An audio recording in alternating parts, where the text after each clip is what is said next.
The top performers are proudly sponsored by Warrington Wolves Supporters Trust Squad Builder. Here are your top performers from round number 18 of the Betfred Super League. The most try scorers this round, all with two: Dejan Arce of Castleford Tigers, Josh Charnley of the Leigh Leopards, Denis Balfour of Catalan Dragons and Jake Wardle of the Wigan Warriors. The most try assists come from the try assist leader in Super League, Lachlan Lammy, got another 3. Whilst the top metre maker was once again for the second week running Bailey Hodgson of the Leigh Leopards, 258 metres. The most tackleables also for the second week running Tessie New of the Leigh Leopards, 11. Whilst the most clean breaks came from Dejan Arce of the Castleford Tigers with 3. The most hard metres made down the middle were from Herman SASA of Hull FC, 132 metres. Whilst the top tackler was Matty Lees at Headingley, 58 for the Saints. And finally, the best goal kicker of the round was Adam Kieran of the Wigan Warriors, a perfect 5 from 5 against the Giants. These are your top performers for round number 18.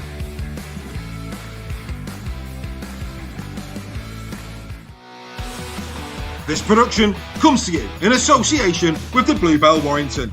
Situated in an 18th century building in the town centre and just a 5-minute walk from the HJ Stadium, the Bluebell is the perfect destination for pre- and post-game food and drink.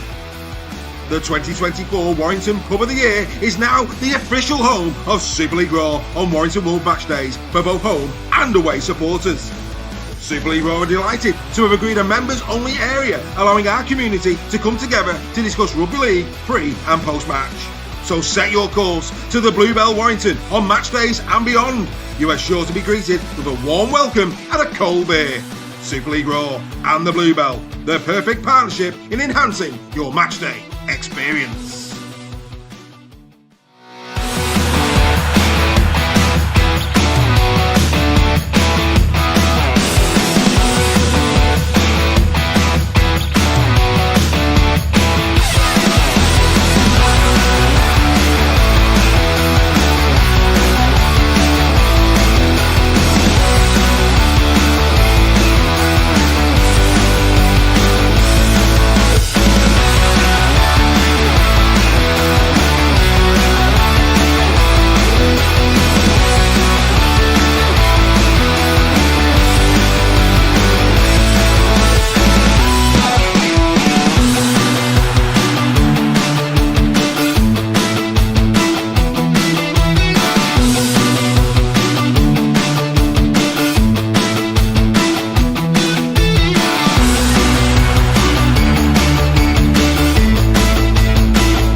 So good evening and welcome. Oh, where's Reggie's camera gone? Oh, Reggie's not there. Are you there, Reg? Oh, he's gone. He's going to have to go off and come back. He's having a mare, isn't he? Good evening, everybody, and welcome to Super League Raw Weekly. An outstanding week for everybody here at Super League Raw for obvious reasons. We'll talk about that in a few moments' time. Great to have people already in the chat. I have to say, though, Sam Holt, you are on notice. The worst excuse for being late for Weekly ever. He was watching Emmerdale and lost track of time. Sam, go and sit in the corner. I'm sorry, mate. That's unacceptable. What is acceptable is that Nicola Birkwood, as always, has given 4 kisses. Well done, Nicola. Good to see you, as always. A great night of merriment and fun ahead here, as always, on Super League Raw Weekly. Thank you very much indeed for your company, as always, being with us. We're just waiting for Reggie to join us. Is he here now? No, he's having massive problems again. Yeah, his camera's not working. I don't know what he's doing. We'll wait for him to get it sorted. But good evening to Steph and good evening to Joe. Good evening. Yes. Good evening indeed. It's an absolute marvellous evening. This time tomorrow, I will be in Cyprus. I'm really looking forward to my holiday. I don't mind telling you. And for those who are listening to this on the podcast, hello from Cyprus. Anyway, let's get into some merriment and debate. Like I say, lots to get through as always. A bit of a different show tonight. Apologies, not the usual fanfare. It's a little bit streamed down. He's back. There's Reggie. Don't know what happened there, guys. Apologies. Don't worry, it's a little bit pulled back today because time has been as a premium. With the Steve McNamara interview, I've really been up against it. And of course, I'm going away tomorrow and I've got to pack suitcases and get things ready with the family. So, you just got to forgive me, folks. It's as simple as that. So there's a few little changes, but it's still going to be a great night of fun and debate. And for anybody who's just joined us for the first time, welcome to Super League Raw. Right, let's get straight into it then, chaps. Let's get straight into it. And we're going to start in the obvious place, if you don't mind, because obviously everybody heard what I had to say as part of the interview, but I'm sure that the community want to hear what you had to say. The Steve McNamara interview, the in conversation that everybody has been waiting for. Steve, obviously, I think I asked the right questions, but I'll go to my old mate, Mr. Nixon, as he's the longest journalist on the panel, and of course the only one who's accredited out of the lot of us. Mr. Nixon, as a journalist that is worked for some of the biggest organisations in the country, your thoughts, sir? Well, you did an excellent job, mate. Well done. I'm more interested about what he had to say. Well, let me get the praise for you out of the way first. Good man. I thought you did an excellent job. I thought the questions you asked were spot on. You gave him a chance to answer, which a lot of journalists don't do. I thought I was fascinated by, what he discussed about the England job, about how he felt over the semi-final, that heartbreaking defeat to New Zealand, and how that kind of, molded his character a little bit. And you do forget that he's worked in the NRL as well. That's something that's kind of glossed over. Love the fact that he nipped to the loo when Castleford were getting beat by Saints and wondered what was going on when he heard the roar. I thought that made me laugh out loud. And I thought he was very honest about his experience at Catalan. I loved it, and it's rightly causing. We've got some coverage from that, which is fair dues, mate. Fair dues to you. Well done. Phil Juice, no, sign up on the website, mate, www.superleagueraw.com. There is the QR code. Go and do that. Become a member tonight. You'll get a very special shout out, Mr. Juice, and that'd be marvellous to have you. Become a part of the best community in Rugby League. More on that a little bit later on. And Auntie Jean's watching as well. Hello, Auntie Jean. Steph, your thoughts on what Steve had to say? I thought he was, as Greg rightly said, he didn't dodge any of the questions. He took the hard ones on the chin, and he answered the difficult ones, I felt, very well. Well, first things first, Dave. Good evening, Auntie Jean. I'd be absolutely. I'd be hung, drawn, and quartered if I didn't say hello to me, Auntie Jean. So that get the most important thing out of the way there. Indeed. Evening, Auntie Jean. So no, I thought it was a great interview, mate. Really, really good. And like Reggie said, you forget what Steve's done in the game, and it was really interesting to get that insight into his life and what he's done and the things he's achieved and why he did the things that he did.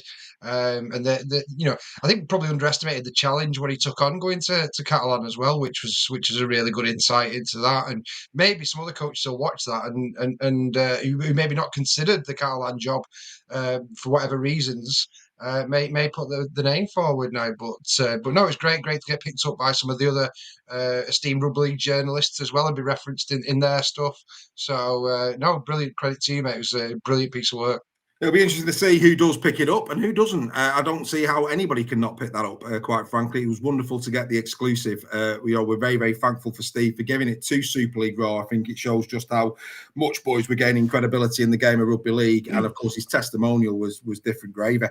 Joel, like I say, cracking guy. We've been told me and Greg had the pleasure of meeting him at Magic Weekend, and I know we've heard from the likes of Darryl Powell, Paul Rowley, and the like saying what a great guy Steve Mack was. I thought he came over as a champion fella, really good. Yeah, well, I remember him as a player because he played for Huddersfield for a period, as you'll remember, and you alluded to in the conversation with him. He was a great guy then. Always was really liked having him at Huddersfield. He was a great kicker. Obviously you didn't get a chance much to talk about his playing career, but he was a very good player.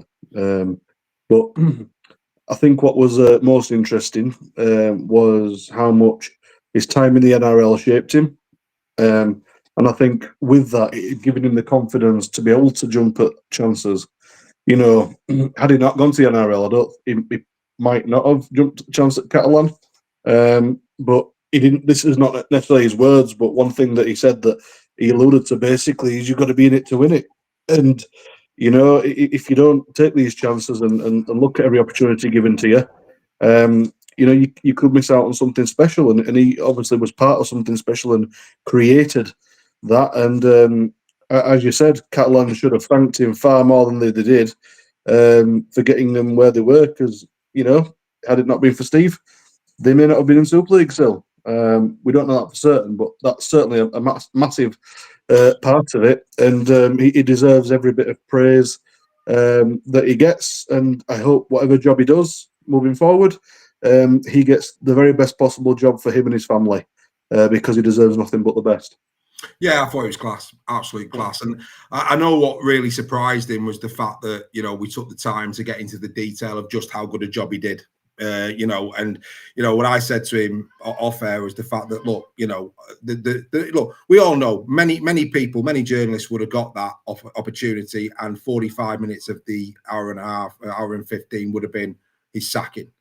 I think we give it 10 to 15 minutes because his achievements far outweigh the nonsense that happened at the end. And I thought it was right and appropriate that we actually focused on that with Steve, because actually, I think all of us might actually not have been as aware of how well he actually did there. You know, like I said in the interview, you know, when I think it was average 7.4-ish before he got there, and he averaged 4.5 in terms of league positions when he was there. You know, a League Leaders Shield, a Challenge Cup, 2 grand finals in France with all of the that went with it. That's a phenomenal effort on the part of Steve. So yeah, really pleased with it, I have to say. And obviously great that Steve gave the endorsement that he gave. Paul Rowland's just sent me one as well, and they're all getting in on it now. Outstanding. Paul's just sent me one. I don't know what he said, but I'll see that at the end of the show. But I just wanted to say a couple of things. One, you know, my old muck Reggie, you know, Reggie's a real journalist. He's done it all of his life. So it's very humbling for me to get the praise from a man who knows his craft, like my mate Mr. Nixon does. I don't mind telling you, he has got more letters behind his name in journalism than I'll ever have. And if he thinks I'm doing a good job, that means the world to me. So cracking job, mate. Carry you're on. A legend. You're a legend, job, mate. And as much as I'm, you know, blown away with what Steve's had to say post interview, and also new people that have found us, and of course the existing crowd who are all watching us here tonight. I'm delighted about that, but I'm even more proud and humble that, you know, the people who are watching me and us this evening, they're the people who are giving me the opportunity to continue on this incredible journey. Without you, I would not be getting these opportunities, because quite simply I wouldn't be doing it. So the biggest thank you of all goes to everybody who watches us every week and is now sharing us, promoting us, and really banging the drum. We can't do it without you. I can't do it without these 3 incredible brothers on screen.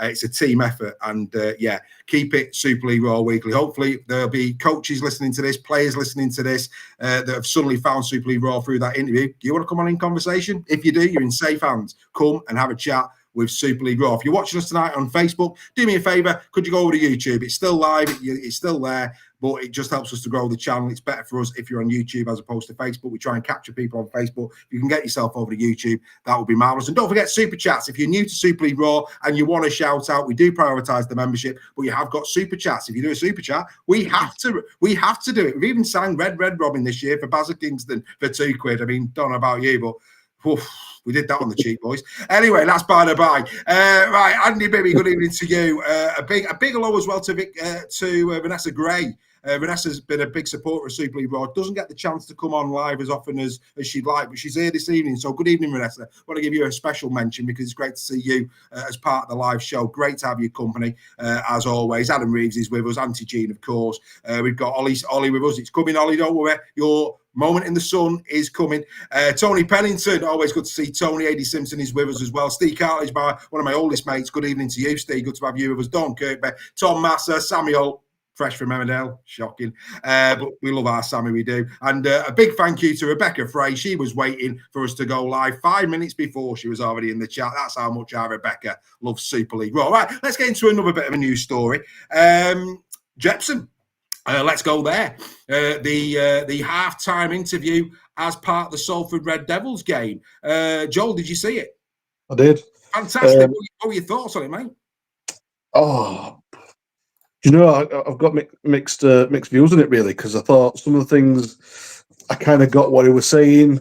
I thought he managed to dodge some questions ever so slightly very well. But I think, yeah, I'll tell you what I was impressed by was John's comments to him, asking him the hard questions. And he didn't press him too much like he has done with some things. I thought he pressed him in the right way, you know, to kind of say what's going on, because, you know, even though we all know that it was, we believed it was wrong to get rid of Craig Lingard, that was nothing to do with him. You know, but him going up from Danny Maggs, I think was definitely was him, and I think there's some things to be said for that. As he mentioned about wanting to build a coach who can bring people on. Well, the thing is, Danny Maggs he's so well known and revered around rugby league that you'd have thought he would be the man to do that with the connections that he has around the globe, because of the players that he's played with and stuff, and the people that are in the game, whether it be agents or NRL representatives. So I was quite surprised by that, but you know, it was good. I thought it was good how Sky conducted that one, because we've not given Sky the best of pelter. We've given some pelter sometimes for their interviewers, but I thought it was a good one. That I am interested to see what you guys thought, but I thought he did dodge the questions a little bit. Right. Okay. Well, let's go to Steph. Steph, your thoughts? I didn't actually see the interview. I just obviously had the conversation with you. I know you were saying, did you just throw Craig Lingard under the bus with that? So it'd probably be I would like to comment on something that I've not actually watched on it. But my thoughts on the whole situation is probably more valid in terms of I just didn't see the point in getting a bit of feedback. Yeah. Go on, mate. Carry on. Yeah. Yeah, so I didn't really see the point in getting rid of Danny Maggs at this stage. It seemed a really bizarre decision for me for Castleford to do that. You know, there's only 9 games left in the season. You may as well have let him see it out, rather than put extra pressure on Chris Chester, if you've recruited to do a director of rugby's job. You know, you've thrown a load more work at him when he should be focusing on the recruitment. Now, the recruitment way may well be done, but it's not just about recruitment of directors of rugby jobs. You know, Chris will, you know, if he ever does an interview with you, Dave, he'll tell you exactly how much is involved in a director of rugby's job. It's a really tough position, which people don't appreciate. So for me, I think they just put extra pressure on Chris, and I think the most concerning thing from someone who's, you know, known Chris when he was from his time at Leigh, he just looked under a guy under a lot of pressure at the moment, and that was for me very sad to see. Yeah, I'd agree with that. I mean, you know, again, we you know, here comes Reggie. Reggie's back. We can see the stadium. We can't see Reggie. I don't know where Reggie's gone. I don't. I'm having an absolute nightmare tonight, boys. Take your backing off, mate.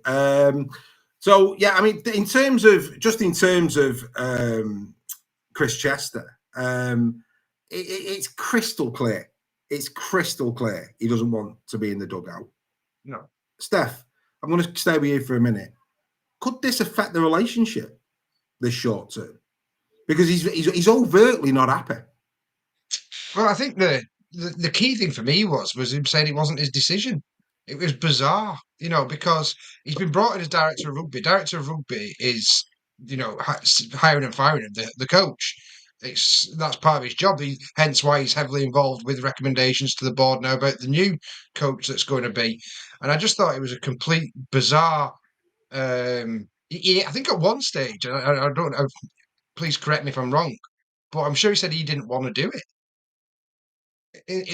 He said he didn't want to sack him. So he's kind of been not belittled. That's probably too strong a word, but you know, his position there is you've got to question it. It's just I'm struggling because it was I find it so bizarre in terms of the way it came out and stuff, and it doesn't make sense in terms of what's being said. Not that I'm saying anyone's not telling the truth, but the whole situation was a bit weird. The thing on that as well is, like you say, Steph, that's Chris's job. And if Jepson's going to go over his head, Yeah, it and fire some undermines him is the word. undermines him. Yeah, Exactly. And if he's going to do that now, he's going to do it again. And that's my concern. Hence why, I thought it was good that it was pressed the way it was, because I think people should be accountable for things like that. Because, like you say, I think you said it before, didn't you? Chris had no idea about it. He had no clue. And the fact that when you're asked the question and it's your job to want to get rid of him, people are going to think automatically it's Chris that's done it. But then you can see where he's, like you say, Dave, he's not happy with what he's doing. He wants to be the director of rugby league. And then the issue then is, how many coaches have come and gone since, was it 2023 with Cass? That's had 5, I think. that's scary. What's it going to be like if he's gonna undermine Chris once? He's going to do it a dozen times, and that is the scary thing. Yeah, mate, I couldn't agree with you more. I mean, I think in terms of the Chester thing, I think it's interesting, and what it does at the moment, especially the interview with Martin Jepson, and the fact that Chris, and look, you know me, I don't speculate. I'm just going over what I'm seeing, and it's crystal clear. The guy doesn't want to be in the dugout. It's the amount of times he said he can't come soon enough for me in his pre-match. I mean, if he's going to say that, we're going to talk about it. It's as simple as that. If he doesn't say that, we're probably not talking about it. And for me, it's just like, what is going on? What is going on? Exactly that. He weren't involved in the decision-making process yet. He had to ask him. He had to tell him. And what I'm also seeing here in the chat, and again, it opens it up for speculation. And this is speculation, like Tom saying in the chat, he's potentially lost the dressing room. Potentially, because of the way in which he was speaking about the players after the games, and we spoke about that again because that's in front of the camera. We've addressed that a few times on Super League Raw. Danny, you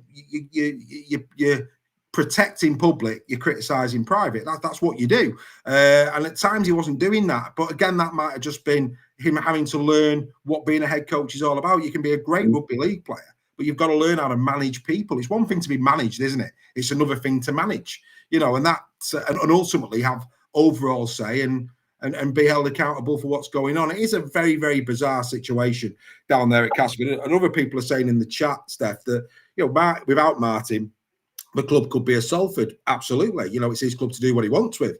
But it's in the public eye, and people are going to ask the question, what's going on? Yeah, and Simo's made a point there in terms of the new board. So it's not Jepson on his own. I believe new people have come in. I don't know when those new people have come in. Was that before or after you've appointed Chris Chester? It was after. I think that's crystal. Clear. So there's been a new board that's come in. That new board, alongside Martin Jepson, would appear to have made the decision to say goodbye to Danny Maguire. Chris Chester, for me, he's coming across that he didn't agree with the decision. Which is really, and this is what I said to you, Steph, and Greg will get your view. Chris Chester's overt, not criticism, but disliking for where he finds himself at the moment in the dugout at Castleford. Do you think that it's could potentially cause a rift between Chris Chester and the board? It could very well. It's got the potential. I've said it again. I'm having nightmare with my screen, and I'm saying the word potential so early in the broadcast. But yeah, it could well do, because I don't think that was part of Chester's remit to get there and actually coach the first team. The thing that interested me was I went on social media after that and looked at the reaction from Castleford fans to that interview, and the majority of those Castleford fans, they weren't happy either, that they felt he'd skirted around answering the questions properly. So, he's not endeared himself to a lot of the Castleford fans either with that interview, which to me is they're probably, a lot of them are quite upset at the way Maguire was treated or the way it's been gone about. And then for them to say, well, really, he's not really answered the question. He's not giving the answers that we want to hear. There's a danger there. He's alienated in the fans as well. Hey, you'd be a Castleford fan, boys. I know. You'd be a Castleford fan. At the end of the day, I've said it many, many times. I've got a soft spot for Castleford. I like Castleford Tigers. I really, really do. But at the moment, it really is. I mean, it looks financially secure. They've clearly made signings for 2026. So they've been given assurance for 2026. So in terms of Castleford as a Super League entity, I think there's no doubt about it. However, There's a lot of questions that may go on and on and on. But I just felt it was important. Again, it was there. It was in the public eye. And I think, in closing with this as well, let's go back to the Steve McNamara conversation. I didn't think Steve would be interested in a job like Castleford, but he didn't really. Some of what he was saying could be aligned to a Castleford job. Yeah, definitely. I think the thing I think that may put him off though is Danny Maguire. When they took him on, they knew it was a rebuild. It was all talk of a 5-year plan, which is what a lot of clubs do. When they get a new coach, it's a 5-year plan. We're going to put academy, we're going to bring development through. We're going to recruit X, Y, and Z. And literally 2 weeks before it or whatever, he got the backing of them to say that this is the direction they're going. And this is where I'm saying about the new board. Yes, Jepson. I don't know what Aidy's saying about they want to be potentially be a Salford without him. But they could end up in a similar situation if everyone revolts there because they brought a new board in who are just doing what they want willy-nilly. It's not always about money. You can have as deep pockets as you want. It doesn't mean he's going to put his hands in them every time. And once someone gets sick of it and they start getting abuse, they'll walk away. It's as simple as that. Well, the other thing is, just going back to Salford for a minute, that not just Salford fans, but also rugby league fans were very, very concerned over the new owners of Salford because they have no interest in rugby league. Exactly, I mean, in some respects, that's probably bliss for somebody like Paul because if you've got no interest in rugby league, you're probably going to leave it to rugby league people. Whereas I think, at Castleford, it's almost like, look, you've appointed a director of rugby league. You've appointed him. You've got to put trust and faith in him, and you've got to let him call the shots. Yeah. Well, what's the point in having a director of rugby league? There's no point. No. It's going to be interesting. We'll keep a close eye on it, of course. But hey, great start to the show. If you've just joined us, welcome to Super League Raw. We go there. We do it with grace. And look, this is a little bit glass half full. Steve McNamara, glass half empty. Steve McNamara's glass half full. We have a glass half full type of community. That's what we are. Come and join us. Just for people who are joining us for the first time, maybe consider becoming a member. The beauty about Super League Raw is it's for all fans. And we actually get together. We have a great WhatsApp group. We all get along. We go to games together. We share lifts together to games. There's over 40 members now going to the grand final together. Every team, pretty much bar Catalan, is going to be, and Trinity, I think, are represented in that 40. So right across the spectrum, people who love and are passionate about rugby league, that's what this community is all about. There's no other community like this in rugby league, and it's two ways. It is a two-way community. It's not just four lads talking to you on screen. We interact, we meet up, we respect you, and we respect your opinions as well. That's what makes us, for me, very, very unique. And clearly, as the in-conversation showed, we are getting a bit of notoriety because we got the exclusive this time. Happy days. Right, okay. It certainly isn't. It certainly isn't, Phil. You might. I'll speak to you later, Phil. It certainly ain't a scam, mate. We are who we are. You're gonna have to have a chat with your bank on that one. Right, okay. Let's get into some other debate. Right, as I put on the graphic for tonight's show, I'm going to put Mr. Sale and Leigh Leopards under the microscope tonight. No more of this nonsense of Leigh Leopards going under the radar. Let's start there. That's the next conversation. And I'm sorry, Steph, forgive me. I'm gonna leave you till last. Joel, I'll start with you. The Leigh Leopards. The question is this: are Leigh Leopards now genuine title contenders? Discuss.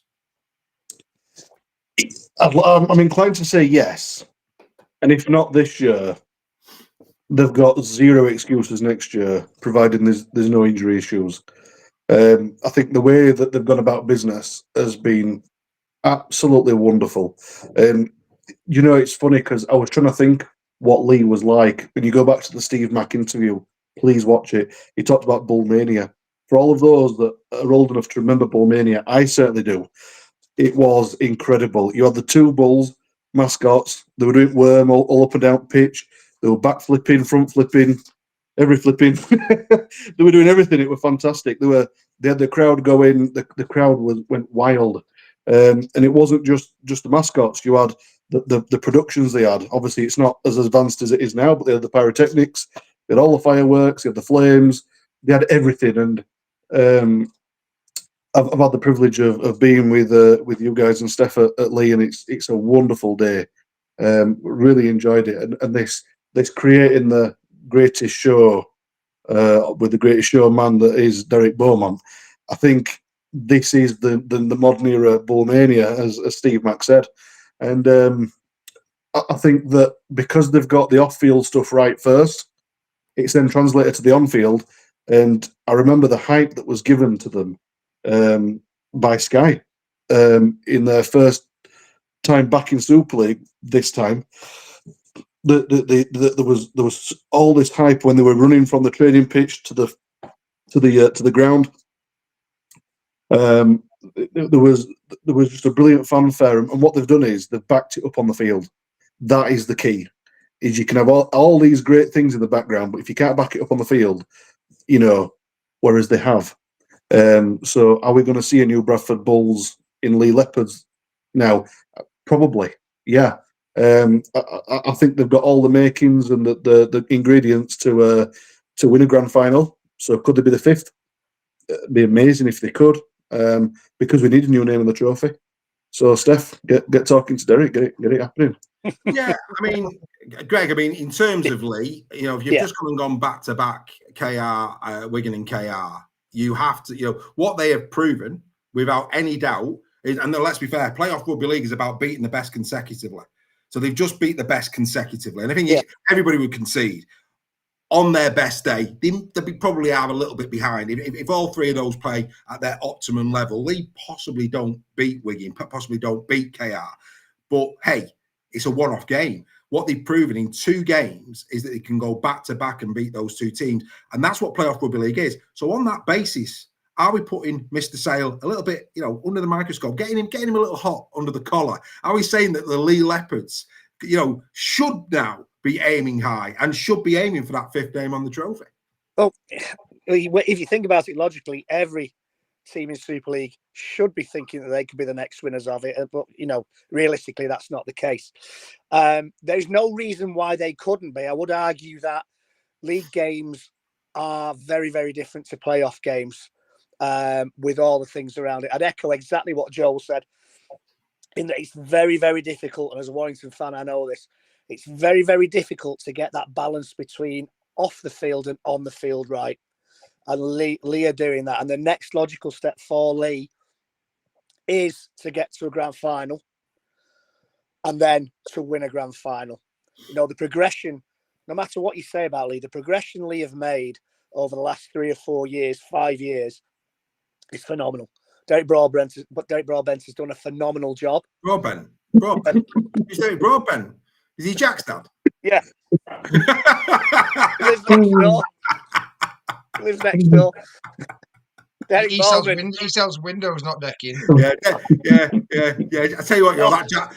I'm turning my screen off again. I've had a nightmare day. Probably a funny step, but that Jack Beaumont's doing a great job, isn't he, at Leigh?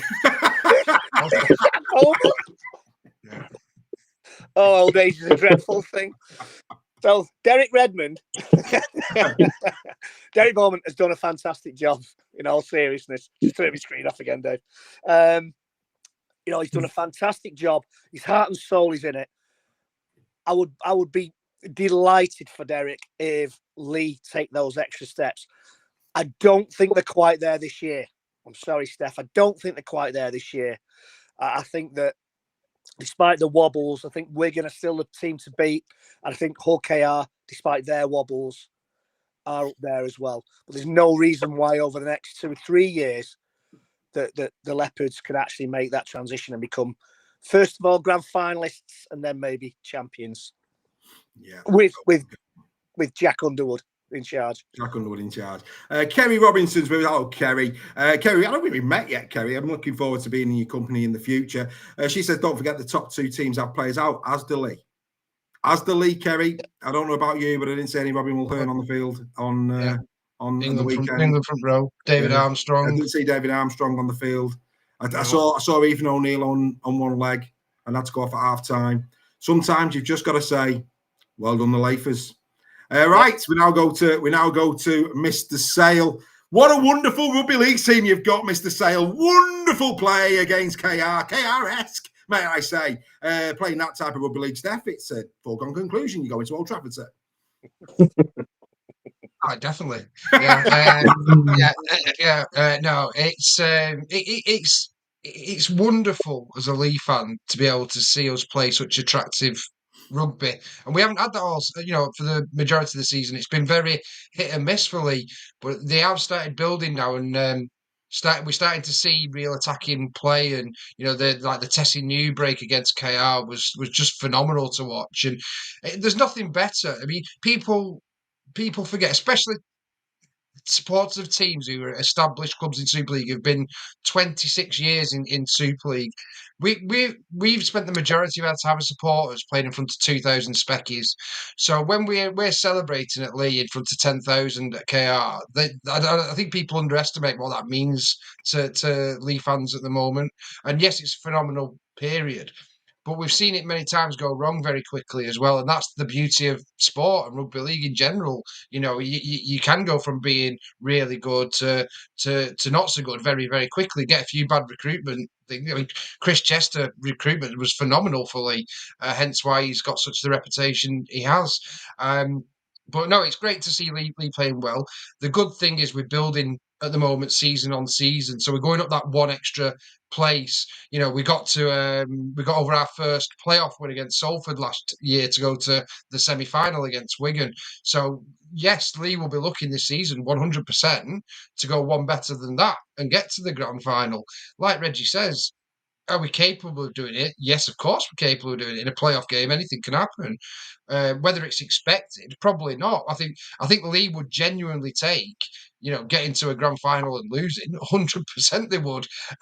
They'd rather win it, obviously. But it's all about consistency. And yes, people are very right in the chat to point out that Mikey Lewis wasn't playing, Bevan French wasn't playing. But like you said, Dave, we also had, players not playing for us who would be, the England selected prop Robbie Mullen, is a prime example of that. So I think at the moment we're just happy. We're competing. We're in third place in Super League again. Phenomenal achievement after 19 rounds to be sat there for Leigh. But there's still a long way to go, and anything can happen. And it's so tight. The third place changed hands 3 times this weekend. Saints, Leeds, and Leigh all sat in third place this weekend. So that's how tight it is in that playoff, and anyone can beat anyone on the day. Yeah, I mean, look, the bottom line is this. I think that KR and Wigan are that good that the excuse of Lewis and French not being there is unacceptable.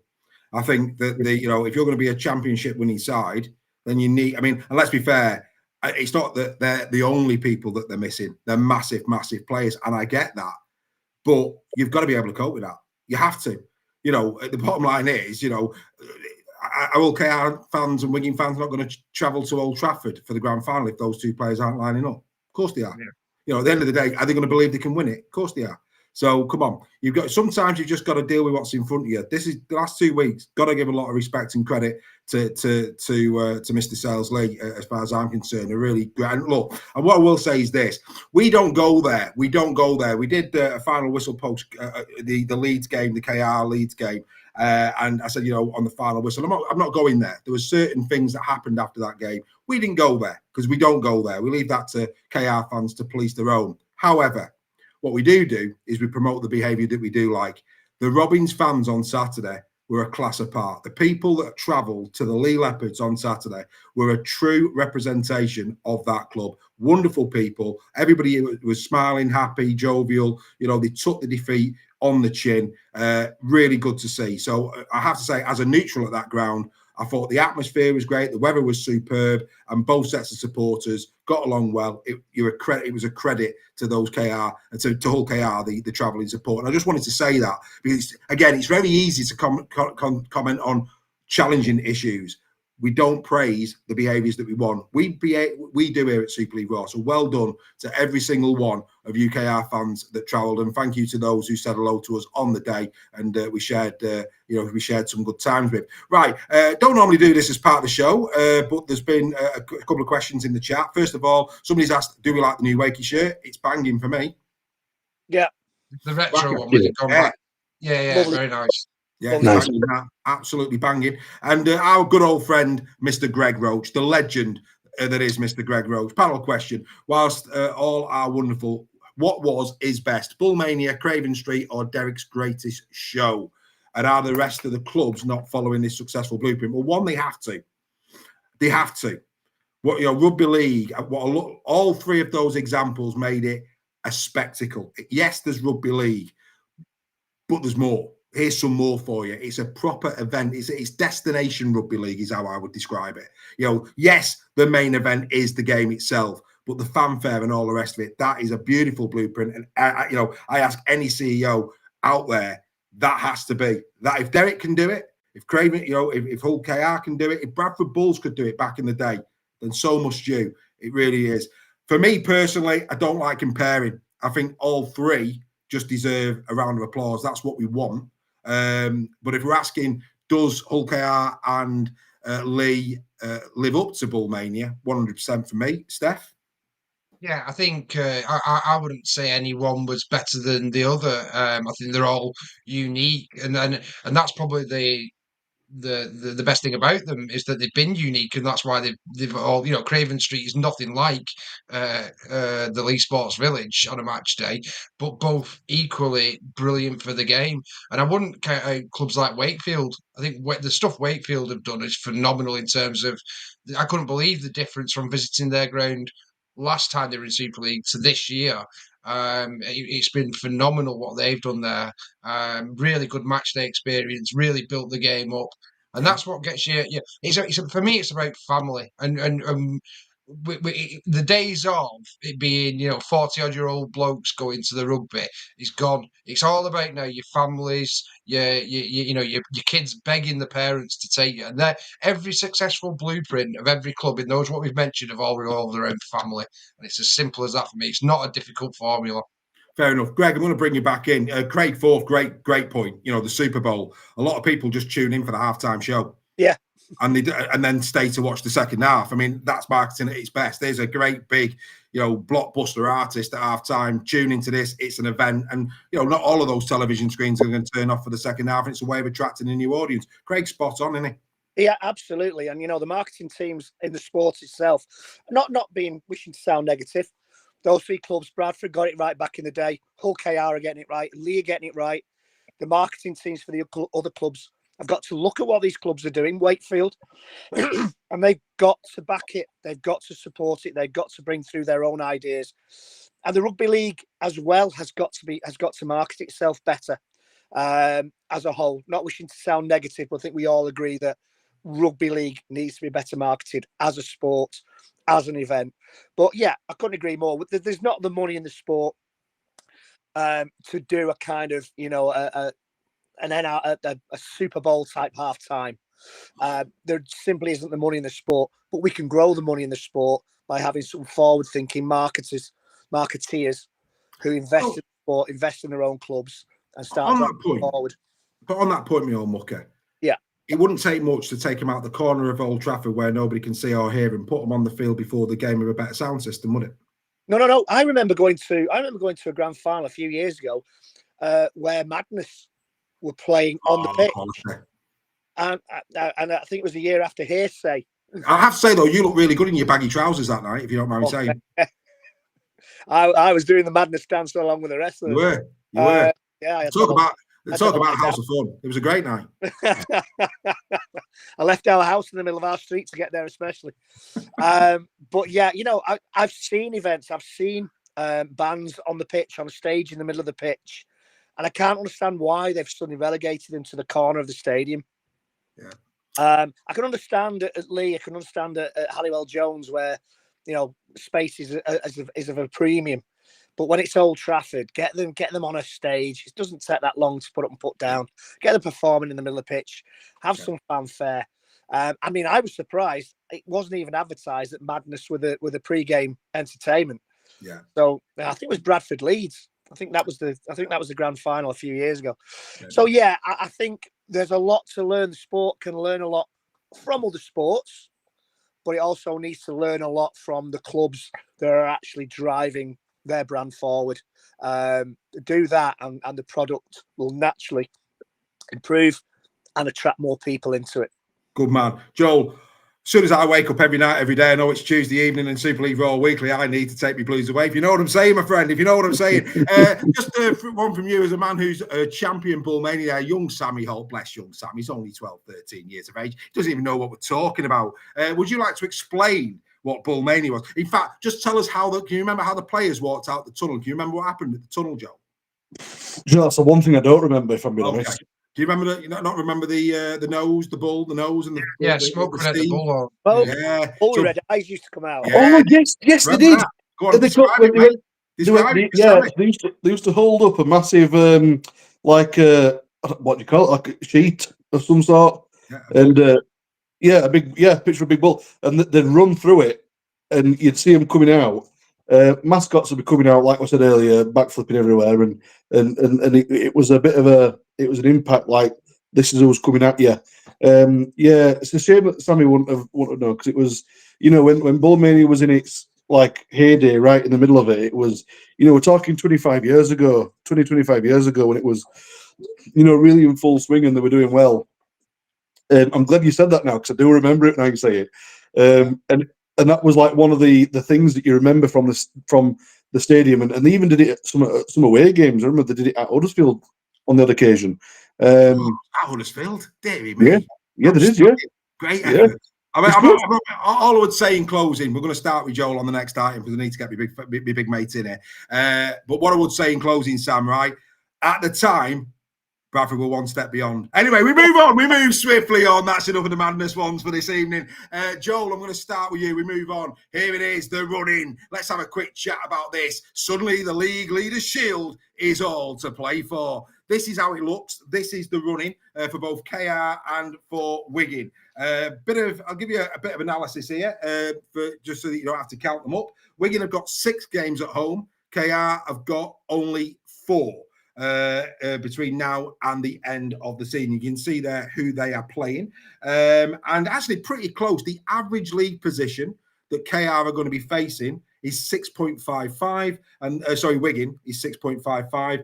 The average league position that KR are going to be facing is 7. So advantage KR there in terms of league position. But of course, Wigan have got more home games. The next 3 for both, for me, they have to win all 3 before they get to the big one in August. But yeah, when you look across that screen and where it goes, all of a sudden, might not be as clear cut as we thought it was going to be, mate. What's your thoughts, Joe? Yeah, well, when you look, it's all perspective at the moment, isn't it? But looking at it, Hull KR's got the slightly better run up towards the end. Out the 2 teams, I think Hull KR be rubbing their hands a little bit more than Wigan are. Having said that, though, Hull FC are having a bit of a slump.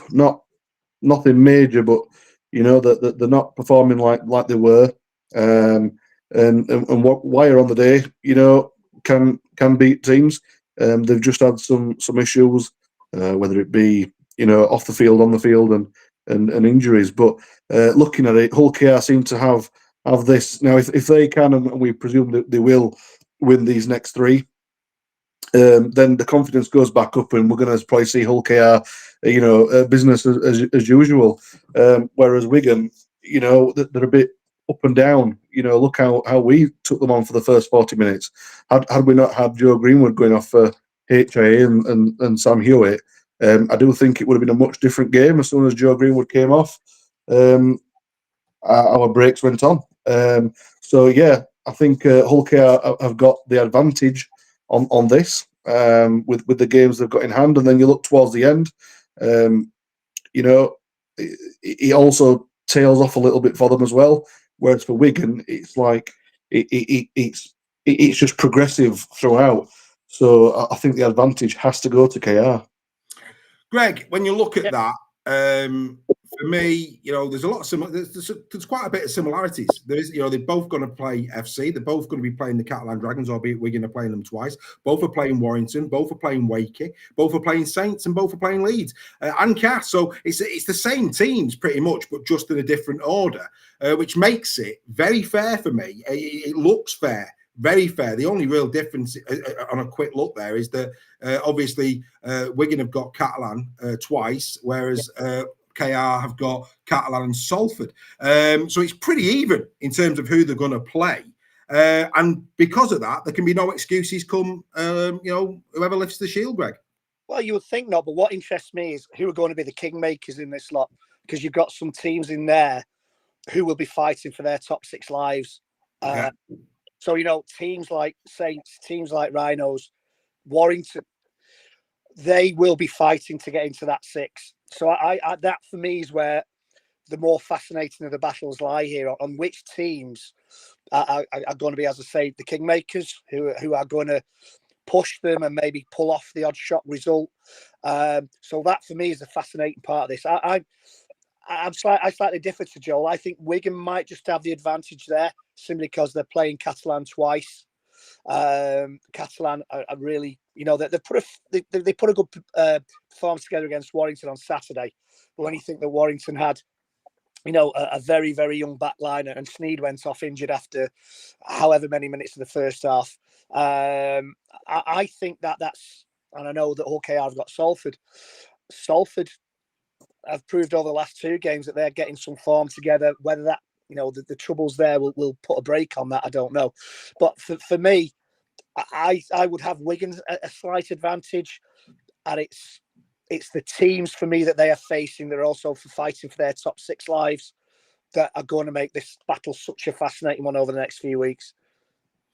Yeah, it will be. It will be interesting, no doubt. I mean, Steph, for me, I take Greg's point, but what I would say is this: if the dream is still alive for FC Wakefield and Warrington, that's a big last 3 games there for KR, because all 3 of their last games could have something riding on it. I think Saints will be pretty much. I mean, they might be fighting for a home tie, Saints and Leeds. Don't get me wrong. Could be fighting for a home tie in the preliminary playoff potentially. I get that. But if FC Wakey and Warrington are side by side going in and every point counts, well, one thing's for certain, they're gonna have to earn it, KR, in that last 3 games. Yeah, but I mean, if you look at that, I think both clubs really have got 4 sides who could beat them on the day. If something happened, I think based on what we were talking about earlier, the good thing for Leigh is we've played KR and Wigan. That's the big omission from both of the fixtures there. Now they're not going to play Leigh, so that's an interesting one in terms of the playoff race. I think that last day of the season there, Warrington and Leeds, they could both be, scrapping for, like you rightly say, to get a 3rd place or a playoff position. So it's going to be really interesting. It's a fantastic running, isn't it, for both sides there, and it'll be really interesting to see the next few weeks unfold, and then the pressure starts then, because that's the other thing, isn't it? It's, how does that affect, if KR do win the next 3 as expected, that puts pressure on Wigan to be chasing games to try and get that top spot. If there's KR have a it's all building up for that away game, isn't it, at Wigan? That's what we're all waiting for now in terms of get the next 3 weeks out of the way and then get onto that game. But that's going to be a monumental one, isn't it? So, and then all roads lead. All roads lead to the Brick Community Stadium, mate. It does. It really does. I want to give a shout out. We have a Wakefield Trinity fan who's just joined Super League Raw. So that is marvellous. Welcome to Stephen. Stephen Rudge, welcome to Super League Raw. And any new 18th man member, an exclusive announcement here tonight on the show. Any 18th man member, will get 1 month as part of their subscription as a 6 Again member. So you can taste what it is to be right in the middle, because when you're right in the middle, you get the opportunity of coming on Final Whistle. You get to go into the WhatsApp group. So any 18th man member, just for their first month, will get the opportunity of seeing what the 6 Again members get, and hopefully you'll be that blown away by the benefits of being a 6 Again that you'll upgrade in a month's time. No pressure, of course. We thank you for your support as an 18th man, absolutely. But we want to give you that little free taste of what it's like to be right in the middle and all the benefits that come with it. One thing's for certain, boys. We thought it was done. We thought it was dusted. We're going to keep a very, very close eye on this. We really, really are.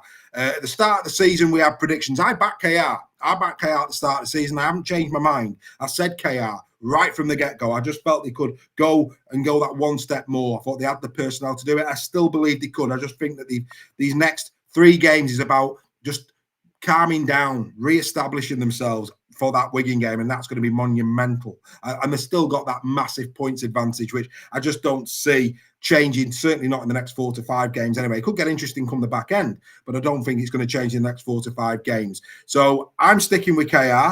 Boys, I'm going to call it. Yes, we've still got 9 to go, but hey, this is going to be a far better prediction than it probably was at the start of the season because we've seen where we are. So go on, you can't hold it against me, but I'm going to just ask you anyway. Steph, I'll go from top to bottom. Steph, we'll start with you. Who wins the League Leaders' Shield? I think KR will win. I think I picked KR as well to win the league, if I remember rightly. I might be wrong on that, but I'm pretty sure I did. I think KR will still win the League Leaders' Shield, but I don't think it'll be these two in the grand final. Ooh! Wow. Are you going to tell us who's in grand final? No. Leigh? Huddersfield. Anyway, let's go to Joel. Let's go to Joel. Hey, I'm not being funny. Hey, unbelievable. It's not Leigh, by the way. It's not Leigh. Dare to dream, Joel. Dare to dream. Right, Joel, who are you going? One day, Dave. One day. One day, absolutely. If I don't go for KR, I'm pretty stupid. They have been the most impressive team. I know Wigan can do what they do, but they've just not been as clinical this year as they have previous years, and KR have.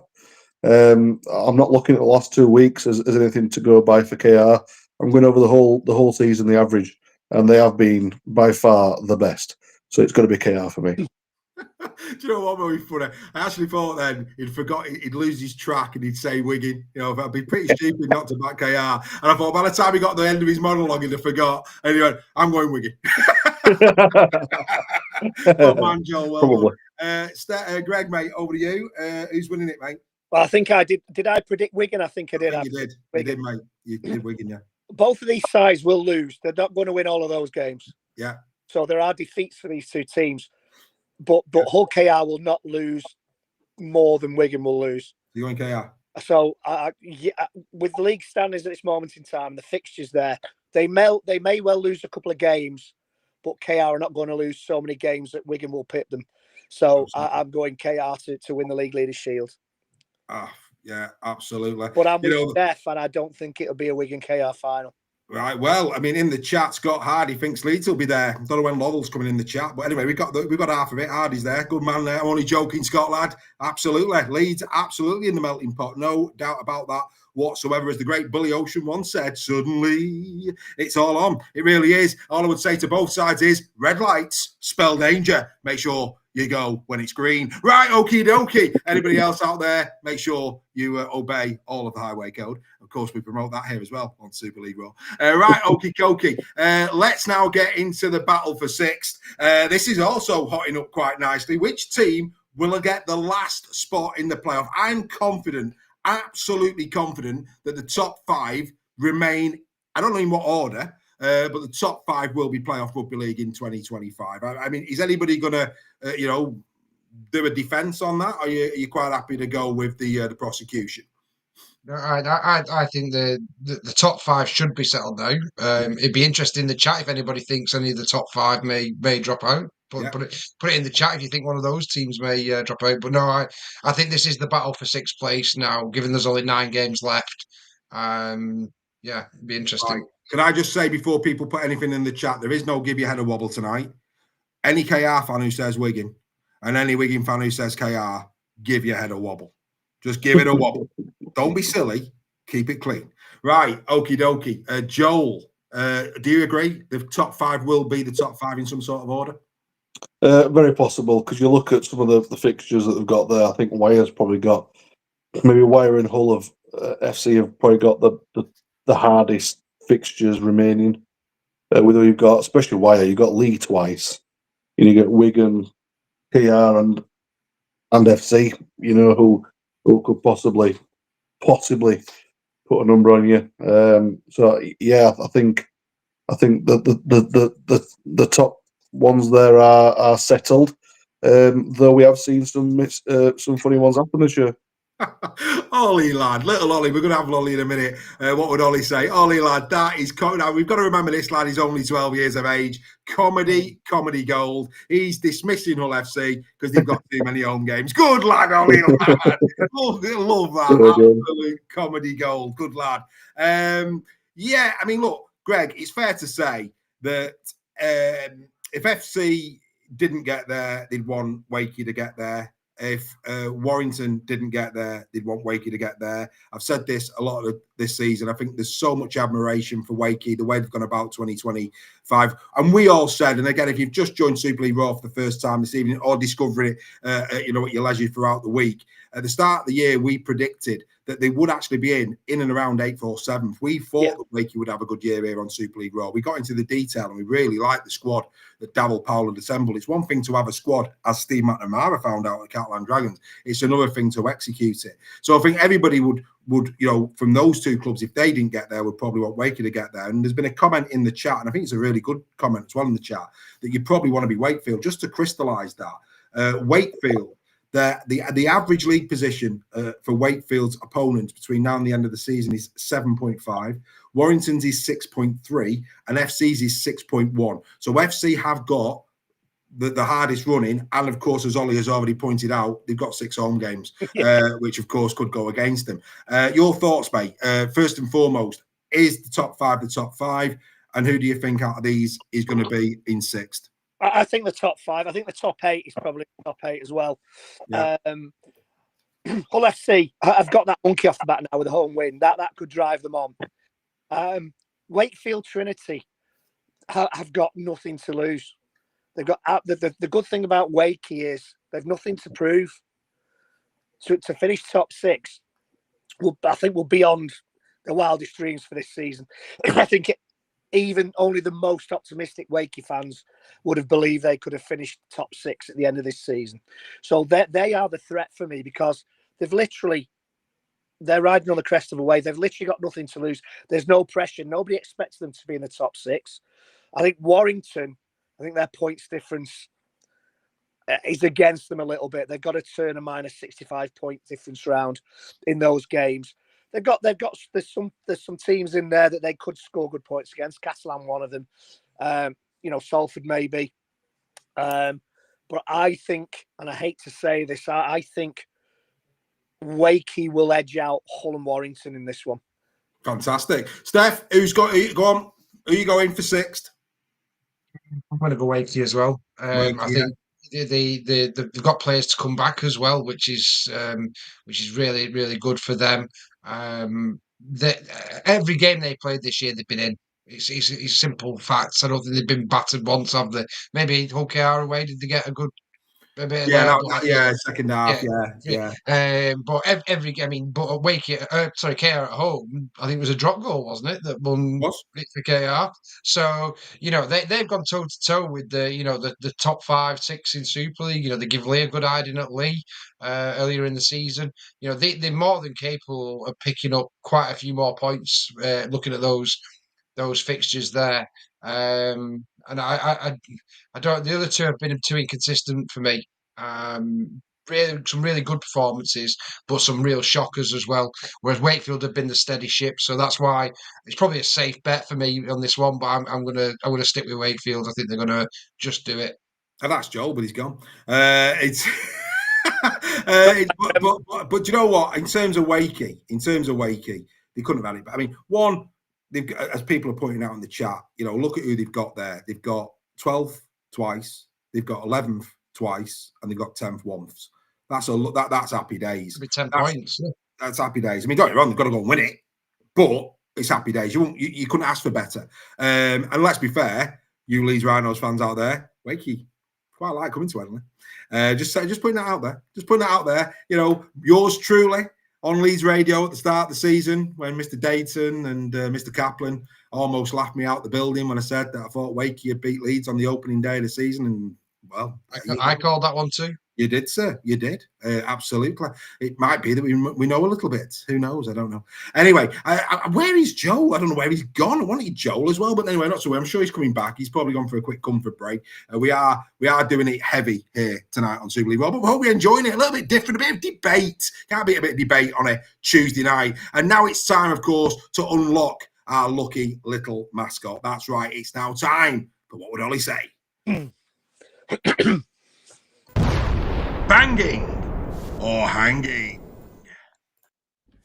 This is What Would Oliver Say on Super League Raw. So, I've been thinking that the defensive team don't get punished enough when the attacking team gets a 6 again on the first tackle. I think that they should start giving penalties more instead of 6 agains because it doesn't benefit the attacking team. What do you think, Super League Raw? What do we think, Super League Raw? Greg, the lad's got a point. He's got, especially in tight games, a 6 again, in the 30 and the 20, in good field position where 2 points is a nigh on certainty. He's got a point. He's got a very, very good point, and I completely agree with him. I think a lot of teams now are very clever in giving the 6 agains away, in that they're allowing the defence to set. And I think maybe if it's going to be a 6 again, tackles 1 to 4, that now reverts to being a penalty. So I agree. I agree that a 6 again can be giving away a 6 again can be a very, very tactical move by a shrewd defensive team to allow the defense to get set and then reset to especially when it's the first and second tackle. It doesn't really give much of an advantage. So I agree 100%. I think maybe tackles 1 to 4 in the set should be penalties instead of 6 again. I mean, Joel, I'll bring you back in, mate. In a game like we had at Edinburgh this week, 6-0, and pretty much by 20, 30 minutes in, you're thinking, this is going to be a grind. This is going to be, and how many grand finals do we see that way as well, where, defensively, the teams are on, so points are going to be at a premium. In games like that, Ollie's absolutely on the button, isn't it? I think most coaches and most players because they feel it on the field, and we as fans see it and feel it when it's going to be a game like that. I think most would want to, as opposed to a 6 again in those situations. I do apologize. I missed what Ollie said. I was in the other room. My back's killing, so I had to sort my back out. Right, fair enough. What he basically said was the 6 again rule is not giving a good enough advantage to the attacking team. Should it be a penalty when it's in confusion territory? Yeah, I'd agree with that. Yeah, definitely. I think we need to. We want to speed the game up, but not when it's at the detriment, big time, to any teams. Because we've seen it, haven't we? When it's been 6 again, right on the line, and you're thinking, oh, anything could happen here, a spill of a ball. Whereas a penalty, it's more direct, and there's a potential of getting at least 2 points and going for a try. And sometimes with some clubs, especially how they play, teams like Leigh, for example, and Leeds, they like to have a bit of a run up on the ball and make something happen. So I'm a big fan of getting the penalty. I do like the 6 again in some scenarios, but sometimes you just think, come on, man, let's have a penalty here. Steph, obviously you've not had your say on this one, mate, so I'm clearly going to bring you in. Your thoughts on this? I mean, he was obviously brought in to try and create more excitement, more tries. And I'll be honest with you, folks, there's been some brilliant tries that have resulted because of the 6 again rule that we wouldn't have seen, right? So we've got to bear that into mind. We've got to bear that in mind as well. But Steph, you can't have it in for a grand final and out in every other game. It's either one or the other. What would you prefer? Would you prefer, should it be revert back to penalty, or should we leave it as it is? I'm totally with Ollie on this one. I absolutely hate 6 again. I hate it with a passion. I think it's a cop-out for referees sometimes, whereas they wouldn't give a penalty, but they'll give a 6 again. I think it gets overused. It doesn't get reported on in terms of, we get the stats on how many penalties, how many 6 agains were in the Hillcar game and Leigh. Well, and maybe that's why Ollie's asking the question. Well, no, you say I've just picked that because it was the most recent game, but we don't know, do we? We don't know how many six against there were in any game. Ollie does. Does he? Ollie does. I'm sure he does. Ollie does. He knows how many home games Hull FC have got, so he definitely knows that. No, it's a cop out in some situations for me, and the biggest reason I dislike it, and it's happened a couple of times this season, in a very very close game where teams are going for drop goals. So you get a six again. You could have, if you get a penalty, you kick the 2 points, you win the game. Yeah. So that's the situation where, and if you get six again, you can't do that. So this for me, if it's a penalty, it's a penalty. Simple as that. And that's why I really dislike it. And we've even gone to the point now where if it's in your own half, it's a penalty. They don't give six agains in your own half anymore. So why do we need it in the further field? It puts teams under pressure. I get that, and it does stress defences, so it does result in probably a few more tries. But for me, I just don't like it. I think if it's a penalty, it's a penalty. Just give a penalty. Yeah, I mean, Scott Hardy in the chat, he's saying there, what's the benefit of a six again and a 7 tackle set? I mean, obviously there was the change in rule brought in that if it was a penalty that would be judged six again beyond the 40, if they're within their own 40, it is a penalty, so they can kick it downfield, which was the right decision because that was a nonsense. I mean, why do I want six again on my own try line? I mean, it's ridiculous. But I think yet again, Ollie, my mate, you have put in a question of dynamite. It's one that you're getting a lot of respect for, you little budding journalist. You, I mean, I don't know about people phoning me for interviews, mate. They'll be coming your way in the future, don't you? I know my shelf life where it's going to end up, mate. Just do us a favour. Just give me a couple more years yet, mate, before you take over the job. And me, Ollie. Yeah, he's a good lad. He's a great lad. But hey, just before we bring Greg back for another little chat, Carl Parkinson is a Saints fan and he's discovered Super League Raw. Look, Carl, mate, do that QR code. Become a member, mate. You will not regret it. You really wouldn't. Roll Stag and the St. Tellings crew would welcome you every day of the week to our community. Consider it. Do the QR code. Go and have a look at the membership benefits. You will love being a part of Super League Raw. It's the only place to be, my friend. Mr. Nixon, apologies for cutting you off. What did you want to say? I was just going to say on that six again, sometimes it's so arbitrary as well. You'll see similar offences and referee will wave them away, and then it's such an arbitrary thing for referee to give. At times, it's what it seems anyway. It seems such an arbitrary thing to give six again. Sometimes, as Steph says, it's a cop out for the ref. And they're not measured on it, mate. That's the problem. Yeah, exactly. We might be talking about this in a bit, but Warrington women played Barrow, and there was four penalties each, but the number of six agains against Warrington turned the game. So that's my take on it anyway. Well, if we're going to do the Nixon report, we may as well do it. Greg, go on. Well, that's probably my surprise. Okay, then. So, Nixon report. Here we go. So, start the top of this one by congratulating Holly Speakman of the Wigan Warriors. She became the first Wigan Warriors player to hit 100 appearances for the women's team. Fantastic. She was part of the first Warriors team after joining from that great club, Wigan St Pat's. She joined in 2017. She's got the heritage number 12. And she played in their first ever game against Featherstone Rovers at Robin Park. So how many of you can say you were there to see her debut? She celebrated that achievement in fire style. She took part in Wigan's 76-0 win over Huddersfield at the weekend. Wigan really, really are the team to catch at this moment in time in the Women's Super League. Molly Jones scored a hat-trick. And England international Anna Davis got 2 as Warriors went a point clear of Saints to the top. Meanwhile, Saints, if you probably watched this game on Sky, a great advertisement for the women's game. Saints had a bit of a lucky escape against the Rhinos, a 22-20 victory. Great last-minute try from Caitlin Casey, and that kick from the sidelines by Faye Gaskin. Wow, what a conversion that was. Nerves of steel, Sinfield-esque to land it from the touchline to keep Saints within touching distance of the Warriors and to break the Rhinos' hearts. A great conversion. A couple of contentious decisions in this one. None more so than this loud try for Evie Cousins, which would have probably secured victory for the Rhinos.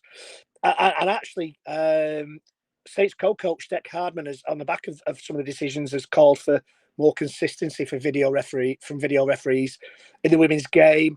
A little bit difficult because there's only a few women's games being televised at the minute, but he's a point in what he says. Elsewhere, last week, York Valkyrie announced the signing of Ugandan centre or second rower Peace Lakuru. They've had a lot to do in developing African Rugby League. It's a partnership between the Valkyrie and Ugandan Rugby League. And Lindsay Anfield has been on a mission for the last few years to introduce the sport into Africa, and this has resulted in Peace signing for Valkyrie. Lindsay Anfield has led 6 tours to Uganda and Kenya over the past 20 years. And, so it's a real kind of project for her. They've also announced the signing of former Leeds Rhino, Adoa Akwiwu. I hope I've said that right. She's another centre or back rower. She made a Super League debut in 2021. She suffered that dreaded ACL injury. So only made 4 appearances the season after. She went into rugby union, the sport we dare not mention, and she's been spotted and she's been signed by the Valkyrie. And both made their debuts in the 28-4 win over Leigh on Sunday. Leigh Leopards are doing really, really well, and that was a really great performance by the Leopards. Leaving Valkyrie is halfback Demi Fisher. She only joined at the start of the season from Barrow, but she's now gone to the Swinton Lions, who are bolstering their bid for a crack at Super League next season. Meanwhile, things aren't getting much better for Warrington, unfortunately. They lost 52-10 to Barrow Raiders at Craven Park up there in the Lake District. They're 4 points adrift at the bottom of the table now. They got Wigan and they got Saints in the next 2 games, so things really aren't looking great for the Wire at the minute. So Barrow travel to York. That's a tough one for Barrow. And then the Rhinos take on the Giants while on those games are on Sunday, while on Saturday, Saints take on Leigh, which should be a really, really good game. So, if you're missing your rugby league, if you've been to watch your team play, and you want to watch more rugby league, as I keep saying, get down, watch and support the women's game. I think you'll be surprised by the quality. And that's the Nixon report for this week. Well done, Mr. Nixon. What I would say as well to everybody who is watching this evening, I've got wind this evening that there is a game coming up in August. I've not got the details now, but we will promote this. It is something that I think we should get on the back of here in Rugby League, because of course what Super League Raw stand for is everything that's good about our great game. And I hear it on good authority at Leigh Miners in August. There is a Autism for Rugby League match being played where Paul Rowley and Tony Smith have already given their time to be coaches for the evening at the Leigh Miners. Tickets are on sale. I think if you go to Leigh Miners on their social media, there are links. It's £10 and £5, £10 for an adult, £5 for a kid, raising much needed money and promoting and making sure that rugby league is inclusive for all. So what a great thing that is. So yeah, ladies and gentlemen, Leigh Miners, go on their website. You don't need us to promote it. We will get the official link and we'll get in touch with, I think it was Dave Stewart who's organising that, and we'll maybe try get him on near the time as well to give it a good plug. But we're very we want to support that type of thing here at Super League Raw. So well done to everybody involved. Well done to Paul Rowley. Well done to Tony Smith, of course, friends of the show, and we'll make sure that we promote that and bang the drum. Absolutely marvellous, great stuff. Loving that. Before we move on to Team of the Week, it'd be amiss of us, boys. We've just had a Nixon report. How exciting is the Championship? I mean, the Championship is nuts. I mean, it really is. I mean, you're talking about it's up for grabs in Super League. It's proper up for grabs. And it's great to see Oldham. Oldham are doing great work under Mike Ford there. I mean, it's Sean Long as well, isn't it? I mean, incredible. I mean, Fordy, of course, at the helm and Longay, phenomenal. So, it's such a shame we don't get many televised games for the Championship, but it's warming up lovely, isn't it? Yeah, it's a fantastic competition, and York they've come from nowhere a little bit. They've really upped it now in the Championship. Bradford are doing really, really well as well. So yeah, I think Toulouse, it's York first, Toulouse second, Bradford third, Oldham fourth, and all within 2 points of each other. Phenomenal. So we're talking about how close the Super League is. The Championship is just as, if not tighter. Absolutely. Great stuff. We'll keep a very close eye on that. Right, a slightly different one this week. And like I say, I've been up against it, but it's now time for Team of the Week. Team of the Week is sponsored by The Good Estate Agent. With an average turnaround time of 3 weeks, if you want your house sold quickly, then contact Stefan today on 01942 356 577. Quote Super League Raw for 33% off. And yes, there is no dulcet tones this week, ladies and gentlemen. Not at the time because of the Steve McNamara interview. So we're just going to walk through this one. This is the official Super League Raw Team of the Week for round number 18. Zach Hardacre is at full-back. This, of course, for the podcast. On the wings this week, Josh Charnley, 251 tries now, and Owen Dagnall. We had to go Dagnall. I mean, in a game like that where it was so tight, that young man scored a try beyond his years. Absolutely brilliant. And he had a solid game as well. In our centres, had to be Tessie New. Tessie New at Leigh. Wardle, don't get me wrong, was good against Huddersfield, but Tessie New, wow, take a bow, sir. And of course, Eason Masters, who, let's be fair, didn't get a look in the official team. What is he supposed to do? He's playing for Salford, who've had the backs against the wall all year. He got an assist. He got two tries and an assist, or the other way around. Incredible performance. Should have been in the official one, wasn't. But Eason, man, you're in ours, and we wish you nothing but the very best of luck with your injury. The halfback pairing was very straightforward. Lachlan Lamb in just stupendous form against KR, and George Williams without George Williams.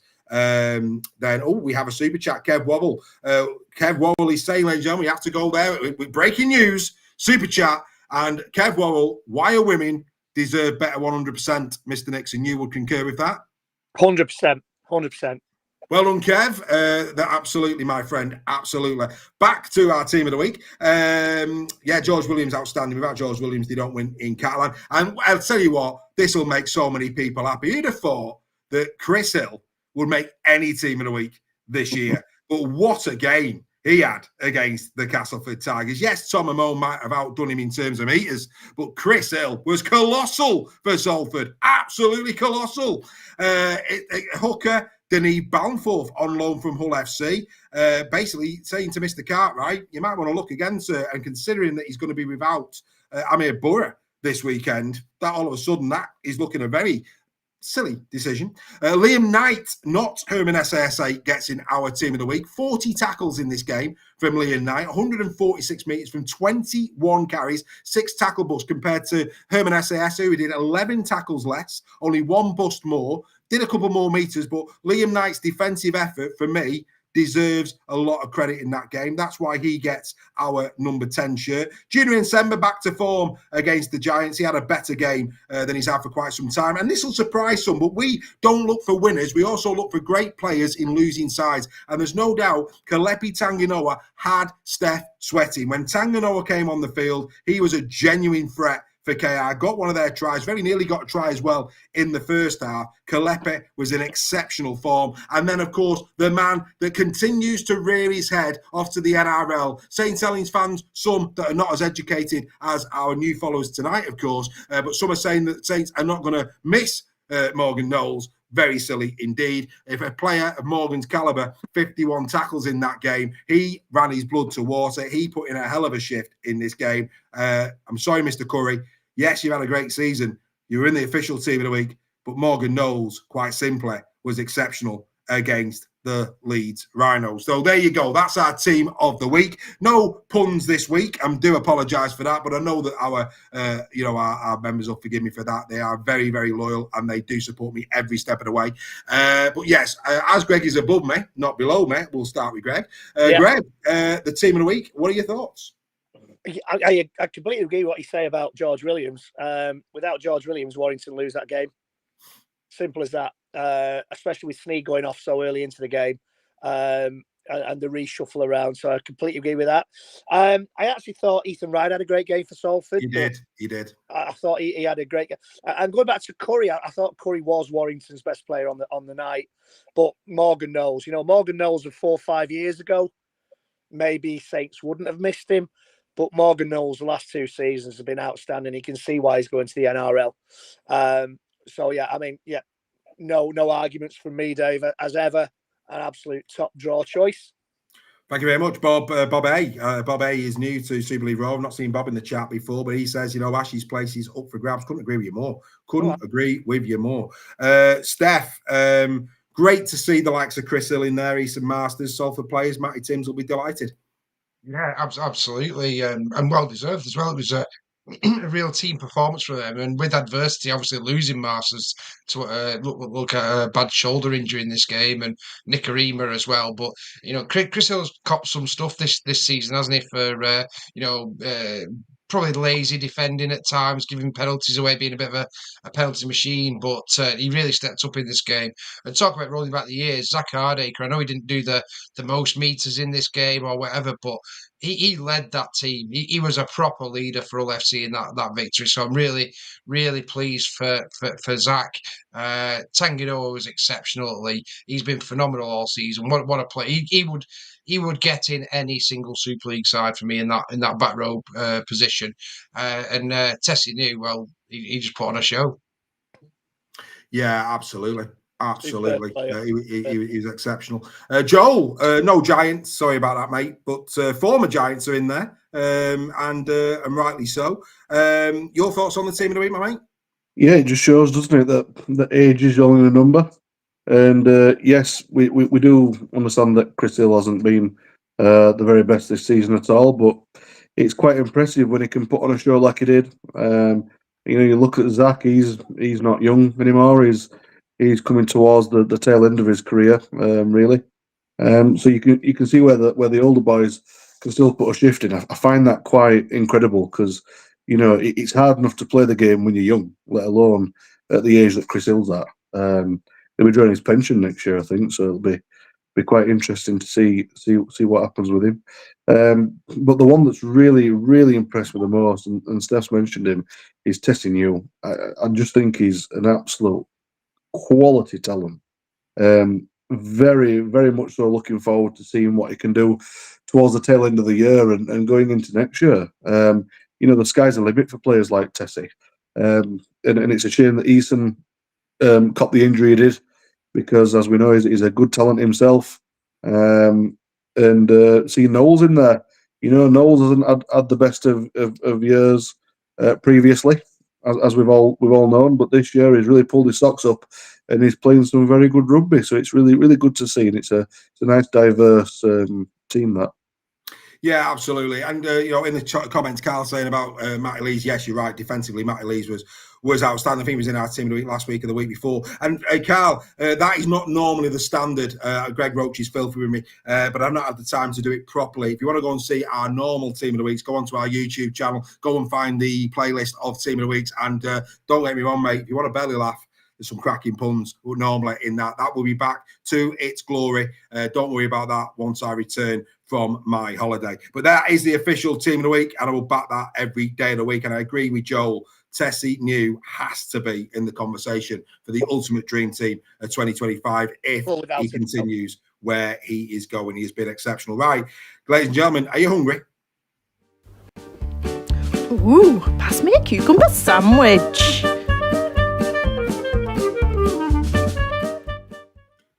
Oh, yes, it's time to go up into the journalist box. Oh, yes, that's right. We are now going, as always, to just dip our toe into the water of the Albert Goldthorpe medal. Good evening to all of our friends at League Express. Of course, this is just for fun, but you've put them in these positions. We're just saying, not quite sure where you're coming from. Don't take it personally. I'm sure you don't like everything that we do as well. But anyway, that's by the back. Let's get into it. Starting with Hull FC against the Trin. To be fair, they gave Hardacre man of the match. Nobody's going to be arguing about that. The only thing that Lino was, by all accounts, one of the top three players. I thought he's probably one of his worst performances of the season, personally. Did anybody see Mason Lino as a top three player on that field? Nowhere Not the three. No, neither did I. Very, very silly. Very silly indeed. Right, we go to the Saints Rhinos game. All Saints. Oh, what a band, hey? What a band. So, hey, now the question is, with the journalists under a bridge, let's find out, shall we? Let's find out. Let's see how much their black coffee was going down. Did they stay awake? That's the question. Or were they on the beach? That is another question, isn't it? Right, here we go. Well, the good news is They put Matty Lees as man of the match. Can't disagree with that. They put Morgan Knowles as 2, and they gave Sailor as 1. So actually, the black coffee did go down very, very well. And actually, the following morning, they were that pleased with the picks. They put their Lady Marmalade on the toast and ate it whole. Anyway, we move swiftly on to the next one. There's a few questions I want to ask. Well, don't, please don't. They are Mr. Roach. A couple of puns just for you off the cuff. Right, okie dokie. We now go to the Brick Community Stadium. Here we go. This is a belter. Right, Tuilolohe got a point, Joel. Tuilolohe got a point for the Giants. Played well in the first half. Don't get me wrong. Got a try, got an assist. Are you filthy with that, or are we saying yeah, okay, he's probably the best of the Giants players? I'll take it. Yeah. It was good out of a bunch. Yeah, I thought Tane Mill had a good game for you guys as well. He did. He's coming good in Tane Mill, coming really, really good. Did Top you? offloader. Yeah. Spoiler alert. We have a new offload leader. Spoiler alert coming at the end of the show. Just saying. Right, let's get into the real. Let's get into the good one. 2 for Harry Smith. No arguments. I gave 2 points for Harry Smith. I had a great game. Who did they give man of the match to? Come on, give me a name. Come on. Wardle. Yeah. Right. Now, I know why you're doing that, because he scored 2 tries. But what a try that first one was, mate. Beautiful try. He actually got. I actually gave him man of the match. I thought he was a Rolls Royce of a Kieran? It was between him and Smith for me. And I went Wardle. Kieran? Who? Kieran? Adam Kieran. No. Didn't give it to Kieran. Billy Boston. Billy Boston, yeah. Well, Billy's worth 100 points. Come on, let's be fair. Yes. Lads, don't fall off your chair. Don't fall off your chair. Especially you, Steph. Especially you. Tyler Dupree. He was good, but he won 3 points, were he? Never in a month of Sundays. Wow. Never in a month of Sundays. Right. Again, Leigh against KR. All 3 points went the way of the Leigh Leopards. 3 points to Lockie Lamb. No way. Yeah, God, you'd have to be a bit blind to that. 2 points testing him. 1 point. Who do you think got the point? Charnley. You'd think, wouldn't you? Yeah. They gave it to Hanley. Now, Hanley had a good game. But how's Josh Charnley not in the top 3? The way he took them 2 tries. Would that be the Josh Charnley that scored his 250th Super League try? And the 251st, and as well, 2 on the day, and not just that. I mean, don't get me wrong. The second one took some real scoring. And he probably got about 20 meters there. He carried the ball 23 times for 164 meters, 5 tackle busts on the day, a clean break. The guy was class.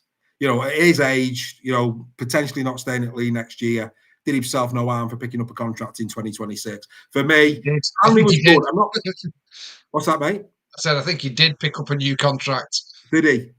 Yeah, well, I think based on what's happened today, I think that performance has picked him up a new contract. Yeah, at Leigh. That interview. Yes. At Leigh. Yeah, true. Yeah, and also Joel has given us a bit of an exclusive. It would appear that the Huddersfield Giants are going to be going to the Shea. Is that right?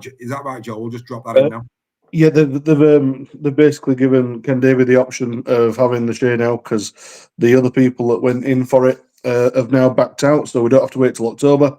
The biggest hurdle now is just getting a place in Huddersfield, as we still get them signatures. And once again, thank you for all those who have signed the petition. Yeah, magical. Absolutely magical. Yeah, really, really good. Fantastic stuff that, without question. Right, let's go to Wire against. In fact, to be fair, whoever was in the stands at Catalan, I've not really got too much to say over them. Fair play. 3 for Williams. Yeah. 2 for Ballanforth. Yeah. 1 for Vaughan. He played well, Vaughan. In his 2 stints, he was solid. He was solid away. So I'm not that filthy. I'm not that filthy on that. I think that's a really good effort, and I've got very little to say on that. Anybody else got anything to say on that? Rumours coming out about Vaughan going to York. Yeah. Yes, there are. Yeah. Really? Yeah. It'd be interesting. I thought Asparagus Bucket had a good game. I can't say Asparagus Boucher. Yeah, Asparagus Bucket. He had a decent game. Steve agreed with me, didn't he? In convo, he sees him as a talent, absolute, and I think we all do. Yeah, I think they gave it to Vaughan because he carried the pack. Him and Yates, in spells, carried the Warrington pack. Yeah, as well. Vaughan's still good for Championship. Yeah, I agree, but it's about money, Joel. If he's being given a bit of a tickle, then who knows? It's 2 years feel that's the going Well, to if it's be. and it's let's be fair, it's a lovely part of the world. Lovely part of the world. You know, Mhm. Betty's tea room. Anybody for a cucumber? Hey, cucumber sandwich. Betty's Cucumber tea sandwich. room, yeah? Betty's tea room in Harrogate. Don't mind if I do. Oil. Lovely. Right, I don't know what I'm talking like that. Right, and then we go to Salford, the SCS. Assy got one, no issue with that. Best Castleford player on the park by a street. Two for Chris Hill. We've already mentioned him. Beautiful. 3 points. Who got the 3? Come on, think about this. Shouldn't be hard. Who got the 3 points? Think team of the week. Chris Hill, Easton Masters. Easton Masters. You think Easton? Yeah, Easton Masters. Yeah. You'd think he'd certainly be in the top 3, wouldn't he? I mean, I know he went off after about 60 minutes, and I get that, but he went off having scored a try and set up 2. Yeah. Go on. Now the 3 points went to friend of the show, Ollie Russell. Now, don't get me wrong. You know, Ollie didn't do anything wrong, but I think even Ollie would say he wasn't man of the match. No. Nowhere near. So again, I thought Joe Mellor had quite a decent game, to be honest. Joe Mellor had a great game, mate. Joe Mellor had a great game. Hankinson had a good game. Yeah, he did. Hankinson had a phenomenal game. Yeah, the young lad Murphy, when he only had a cameo, but that young lad Murphy, like Connell. Is he Rugby Union convert? Not sure. One for Matty Timms. I'm sure he's come from Rugby Union. He looked a player. I think he could be a real good player. Him. Is it, mate? He was outstart. I thought he was a real. I'm sure he's Rugby Union. I'm sure he's ex-Rugby Union. Yeah, well, mate, I bow to your knowledge on that one. But like I say, what I do know is what a cameo. We'll keep a close eye on that young man. Word up on that one. Indeed, indeed. Well done, mate. You go and put yourself on a nice pair of leather trousers for the next bit. We'll pass over to Joel. This is Joel Scholes with your fantasy league update. Let's see who the movers and shakers are for this week. So, yeah, thank you for that graphic, Dave, because that's the one graphic I do not have, unfortunately. So, I actually can't see who is at fullback. So, if you could let me know, that would be fantastic. Here we go. I'm going to help our Joel out. Let's help our Joel out. Okie dokie. So, Joel, at fullback is Harry Robertson. They've got in other positions, even I can't see that now. Let me just have a little play here. That's what I need to do. We've got Rapana on the wing. I think that'll be Christian. That can't be Christian Wade, surely. Is that on the wing? Josh Charnley. Josh Charnley on the wing. Watkins and Assy, of course, they don't put the players in the rightful positions. They've got them at centres. Shocking. We're trying to play a serious game here, folks. Get it right for next year, please. Williams and Mellor in the halves, no lamb, because, again, they put Mellor as a half-back, which he can play. SASA and Hamlin Yille of Wakey in the front row, Litton as hooker, and Semba and Simonen in the second row, and Elliot Minchella was at loose forward. So as Joel always says, if you had them in your team, then you've had a good week. And with that, I bid you farewell. Thank you, Dave. You always need a helping hand sometimes, don't you? So the 3-2-1, we've got Stuart Scaife in third, Neil Ormston in second, and Alan Bagley once again at pole position for the season ticket.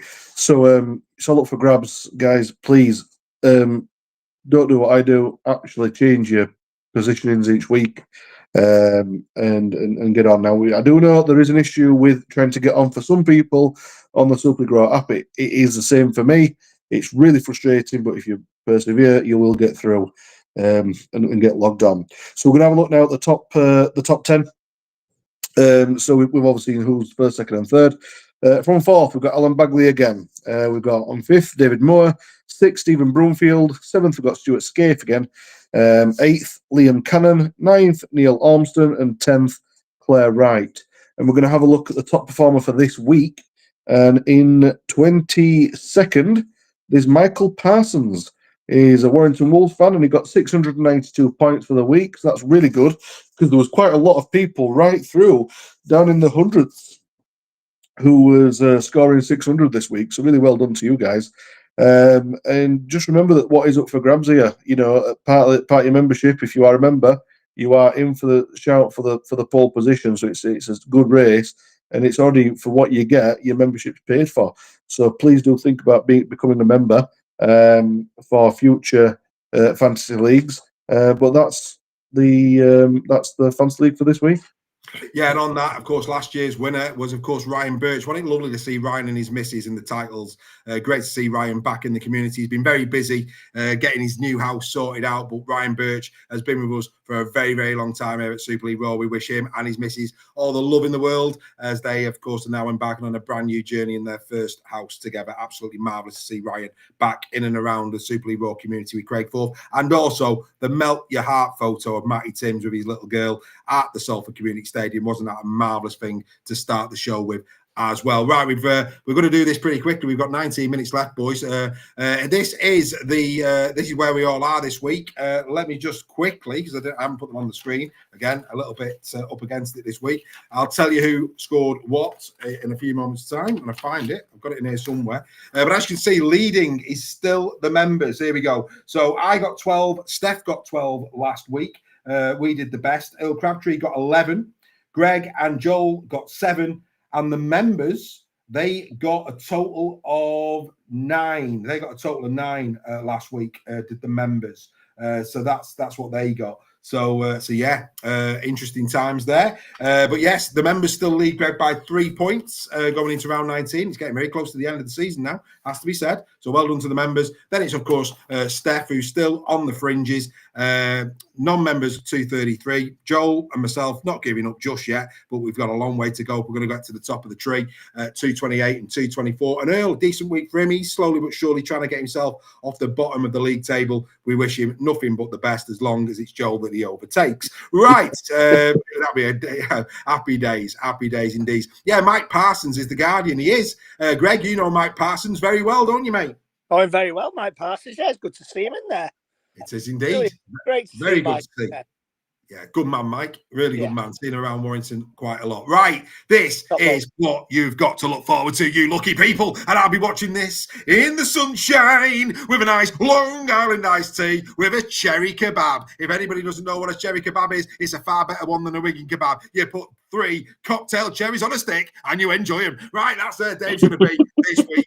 Yes, St. Helens against the Leigh Leopards on Thursday. And then on Friday night, it's the Giants against Wakefield Trinity. The Rhinos take on Salford. Beautiful stuff. Can Hull FC go to the brick and do what they did in the Challenge Cup? We will wait and see. The KR, of course, big spiky little game that they've got to get a bit of a result there against Catalan Dragons. They've got to bounce back and they've got to show some acumen going forward. Great word that on a Thursday night, especially at 9:45. And then finally, Castleford Tigers take on the Warrington Wolves. We're going to have to be quick, boys. We really are on this. Of course, Captain's Run is coming everybody's way, as always, on Thursday. Don't worry, Captain's Run will be there. Don't you worry about that. But here we go. Squad news. These are the squad news. Saints, of course, massive amount of losses. Darryl Clark, Jake Burns, Dion Cross. Of course, they've got the long-term absentees as well, of the likes of Jack Wellsby, who's going to be missing for this one. There's more besides that. I know Conrad Hull's not even getting a sniff anymore.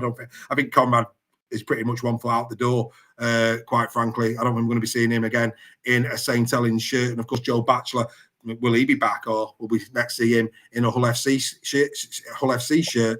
As for the Leigh Leopards, in better fettle, albeit some key personnel, we've already said Armstrong, Mulhern, missing from this. I want to start with Steph, which is unusual. Very, very surprised to see Ethan O'Neill in the 21. I'd be astonished if Ethan O'Neill started this game based on what I saw in that first half, Steph. Over to you. Yeah, I got asked the question, the members, what's up? I think he's got a bruised medial ligament, so whether they've had further scans on that and it's come back better than what they thought, I don't know, but I would be personally amazed if Ethan O'Neill played in this game, whether it's a bit of trickery from Lamb to throw Saints off a little bit, I don't know, but yeah, I'd be surprised. I think everybody else I think came through. If he is out, maybe we'll get to see the likes of Andrew Badrock, who I thought's real promising player. Maybe even he might go with Brad Dwyer. He must be chomping at the bit, Brad, to get back in this team. And we all saw what happened with Josh Charnley. We took Josh Charnley out of the team. He's come back phenomenal, hasn't he? So maybe we get to see Brad Dwyer in this one, especially given it looks like Saints are going to be struggling the hooking position. Leigh may target the middle of Saints in this game and bring Brad back for it. So yeah, really interesting team selection. It's going to be fascinating to see which players both coaches go for in this one. Yeah, and of course Noah Stevens out for 8 weeks. Well done, Mike. Mike Gallagher obviously is there on the ticker tape at the bottom. But yeah, Noah Stevens out for 8 weeks. He's not one. He hasn't had enough game time for me this year, and now of course a hammer blow that he's out for 8 weeks. Great player, Noah Stevens. It's a real shame that 2025 thus far has not been his year. It has to be said. Right, we're gonna have to be quick fire here. Steph, your prediction in terms of score, please. Leigh 1-8. Leigh 1-8. Fantastic. Joel, your prediction and a very brief word on this game. Yeah, attack versus defence. It's going to be a really good game. Possibly the game of the round. Possibly, I'm going Leigh 1-8 because they've just been that extra edge.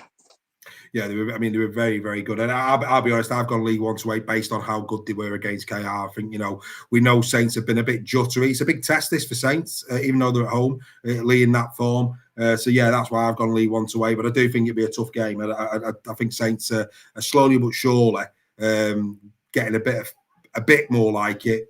It's going to be interesting. Greg? Yeah, I think Saints have just got too many out. A lot of firepower missing. Leigh will be bolstered by that win at the weekend. I'm going Leigh 1-8. 1-8, Leigh.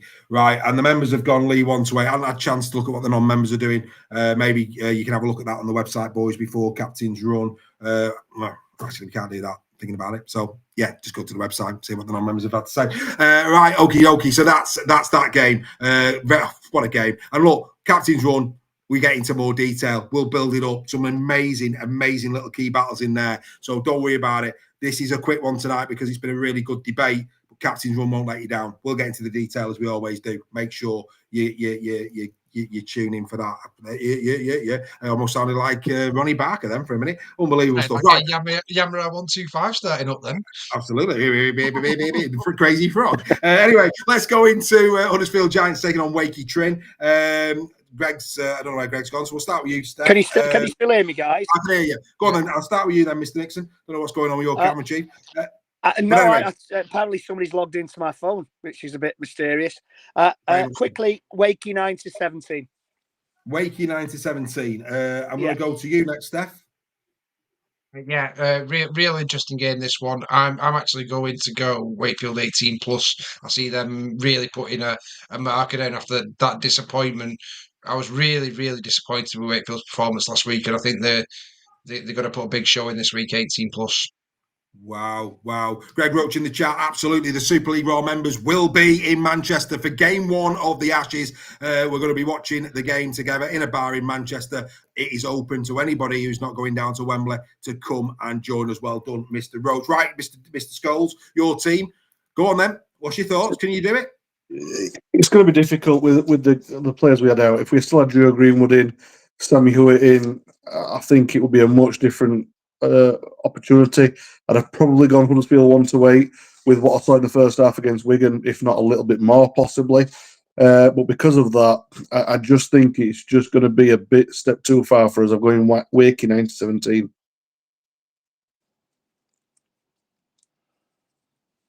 Yeah, I've gone the same. I've gone the same. Ollie Stokes has gone 9-17 Wakey, and Ollie knows what he's talking about. So it's going to be Wakey 9-17. Simple as that. Well done, as always, to all. Right, Leeds Rhinos against the Salford Red Devils. We'll start with you this time, Steph. Score and a brief one. It's going to be another one where Leeds will be looking to a disappointing performance and looking to bounce back. I'm going to go Leeds 18 plus. Big win for the Rhinos. Over to you, Greg. The voice from the darkness says, well done, Salford. Put 2 back-to-back performances together they can be proud of. Rhinos 18 plus. Yeah, don't let the bells end, mate. Don't let the bells end. No. You know what I'm saying? It's really growing on me, though. Yeah. Just listen to the rhythm of my heart. Anyway, over to Joel. Your thoughts, mate? Well, with more talk of more players refusing to play, if that is true, bad times.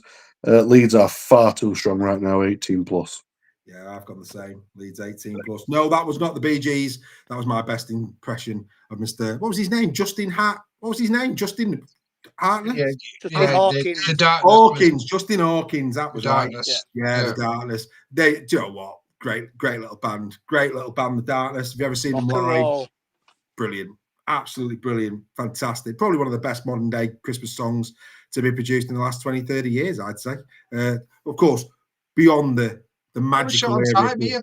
We're of the talking late about the 70s. darkness. Go to Yeah, the no, region. Because I'm in the darkness. Because I'm in Greg's the in the darkness. darkness, and we're just going there, Steph. We've got 10 minutes. We're doing well here, mate. Just give me a bit of a moment. Give me a moment, a bit of nostalgia for the mid-90s. Right, okay, we move on to the next one, which is, of course, Wigan Warriors taking on Hull FC. Joel, I'm going to start with you. Can FC do what they did in the Challenge Cup? Question. I don't see it. If I'm being honest. We're going to have been far too inconsistent and just not up to the races.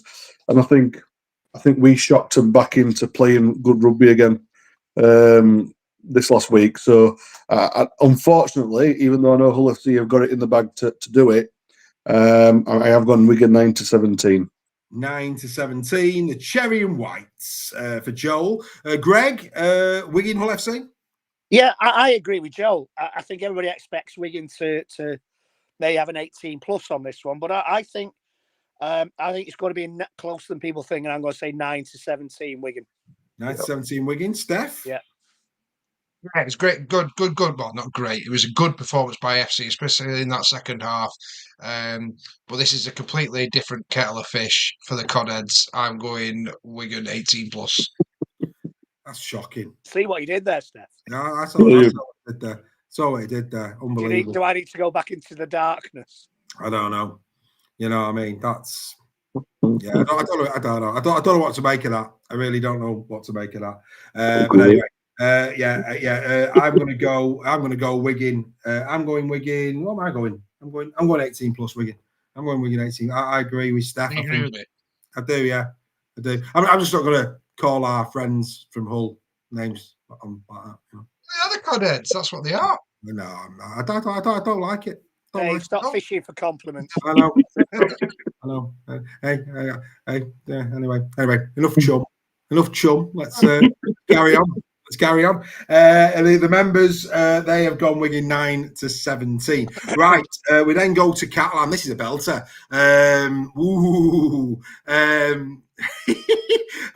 Suddenly it's interesting. Isn't it? Catalan Dragons taking on KR. Hopefully KR go in numbers. So hopefully they take a good crowd. Steph? The puns are coming in now. Not the place, Steph. Brilliant. Hey. Fantastic. Oh yeah, they are. I do apologise. You're right. KR are going to put in a really good performance against Catalan. It's going to be 18 plus KR. 18 plus to KR. Greg? I think it's going to be slightly closer than that. I'm going 9-17 KR. Fair enough. Joel? KR are going to absolutely destroy Catalan this weekend. 18 plus. You've got no soul, Joel. I'm agreeing with Reggie. I think it's gonna. I could be wrong. I mean, we don't really know. If we did, we wouldn't have record. KR's record's terrible. Oh, it's shocking. Oh yeah, 2019, I think. Last time Catalan. Very fishy record. Very fishy record. Yeah, I'm not being funny. I mean, all I would say, Steph, with a record like that, they're not taking a keep net, are they? They're just not doing it, are they? They're not going to be watching that keep net. Oh no, not at all. Dear me. Anyway, but no, I'm going KR 9-17. I just think it might be a bit jittery early doors, and then they'll get into the stride. And obviously, big little Mikey's back in the end. That's a massive bonus, isn't it? Magic Mikey, not little Mikey. Don't spoil captain's run. Well, I said a bit Mikey Lou. Yeah, no, I'm not really. No, I'm not going to. I'm certainly not going to spoil captain's run. But no, Mikey's back. Great. And can Catalan put in 2 good performances in a row? That's another question, isn't it? Anyway, right, and then of course the last game of the round is Castleford Tigers taking on the Wire. Apologies to my Castleford Tigers friends who did invite me to go and enjoy the game with them. I'm not flying home for it, but I will be there with you in spirit with a strawberry daiquiri in Cyprus. Don't worry about that. Right, okay, we'll start with Joel. Joel, over to you.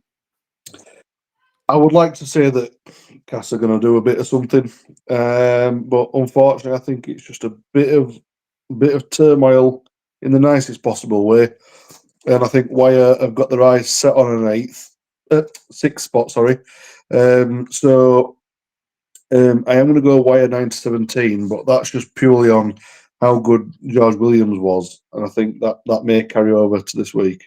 Ladies and gentlemen, please forgive Joel. He sees the 8th every time he looks in the mirror. Anyway, Steph, over to you. Over to you, Steph. Your thoughts?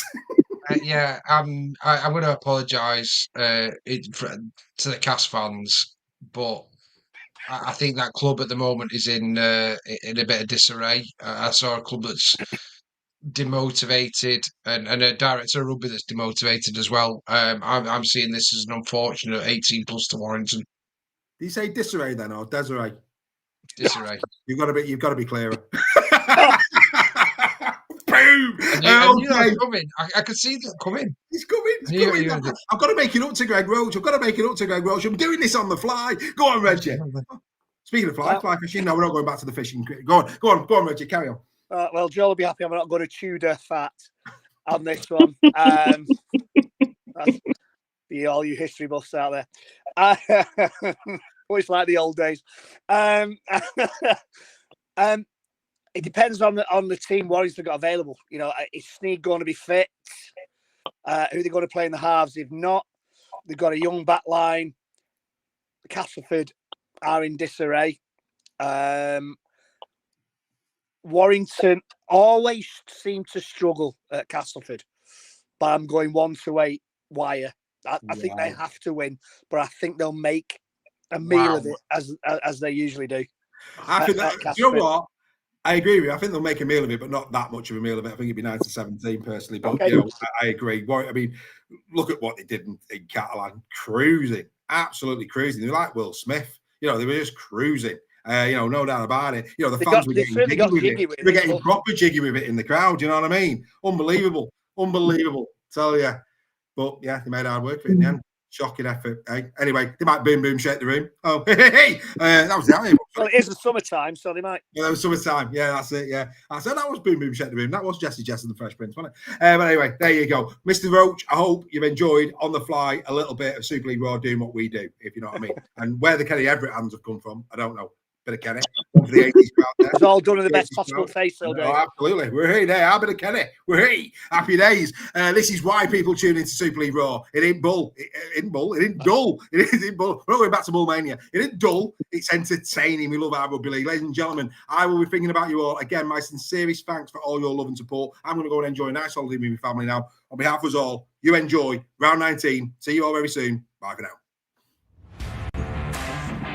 Here are the top performers after 18 rounds of the Betfred Super League. The top try scorer is still Jai Field of the Wigan Warriors on 18. 3 more at the weekend. The top try sister is Lachlan Lamb with 27 for the Leigh Leopards. Whilst the most meters made have now come from Lachlan Miller of the Leeds Rhinos, 2,578, taking over from Liam Marshall. The most clean breaks have come from Mikey Lewis of the Robins, 22. Whilst the top tackler is still Oliver Partington of the Catalan Dragons, 753. The most tackle busts have now come from Tessie New of the Leigh Leopards, 111. Whilst the most hard meters made down the middle have come from Alex Walmsley of the Saints, 2,237. The most offloads in Super League have now come from Tane Milne of the Huddersfield Giants, he's on 37. Whilst the most goals have come from Adam Kieran of Wigan Warriors on 62. These are your top performers after 18 rounds of the Betfred Super League.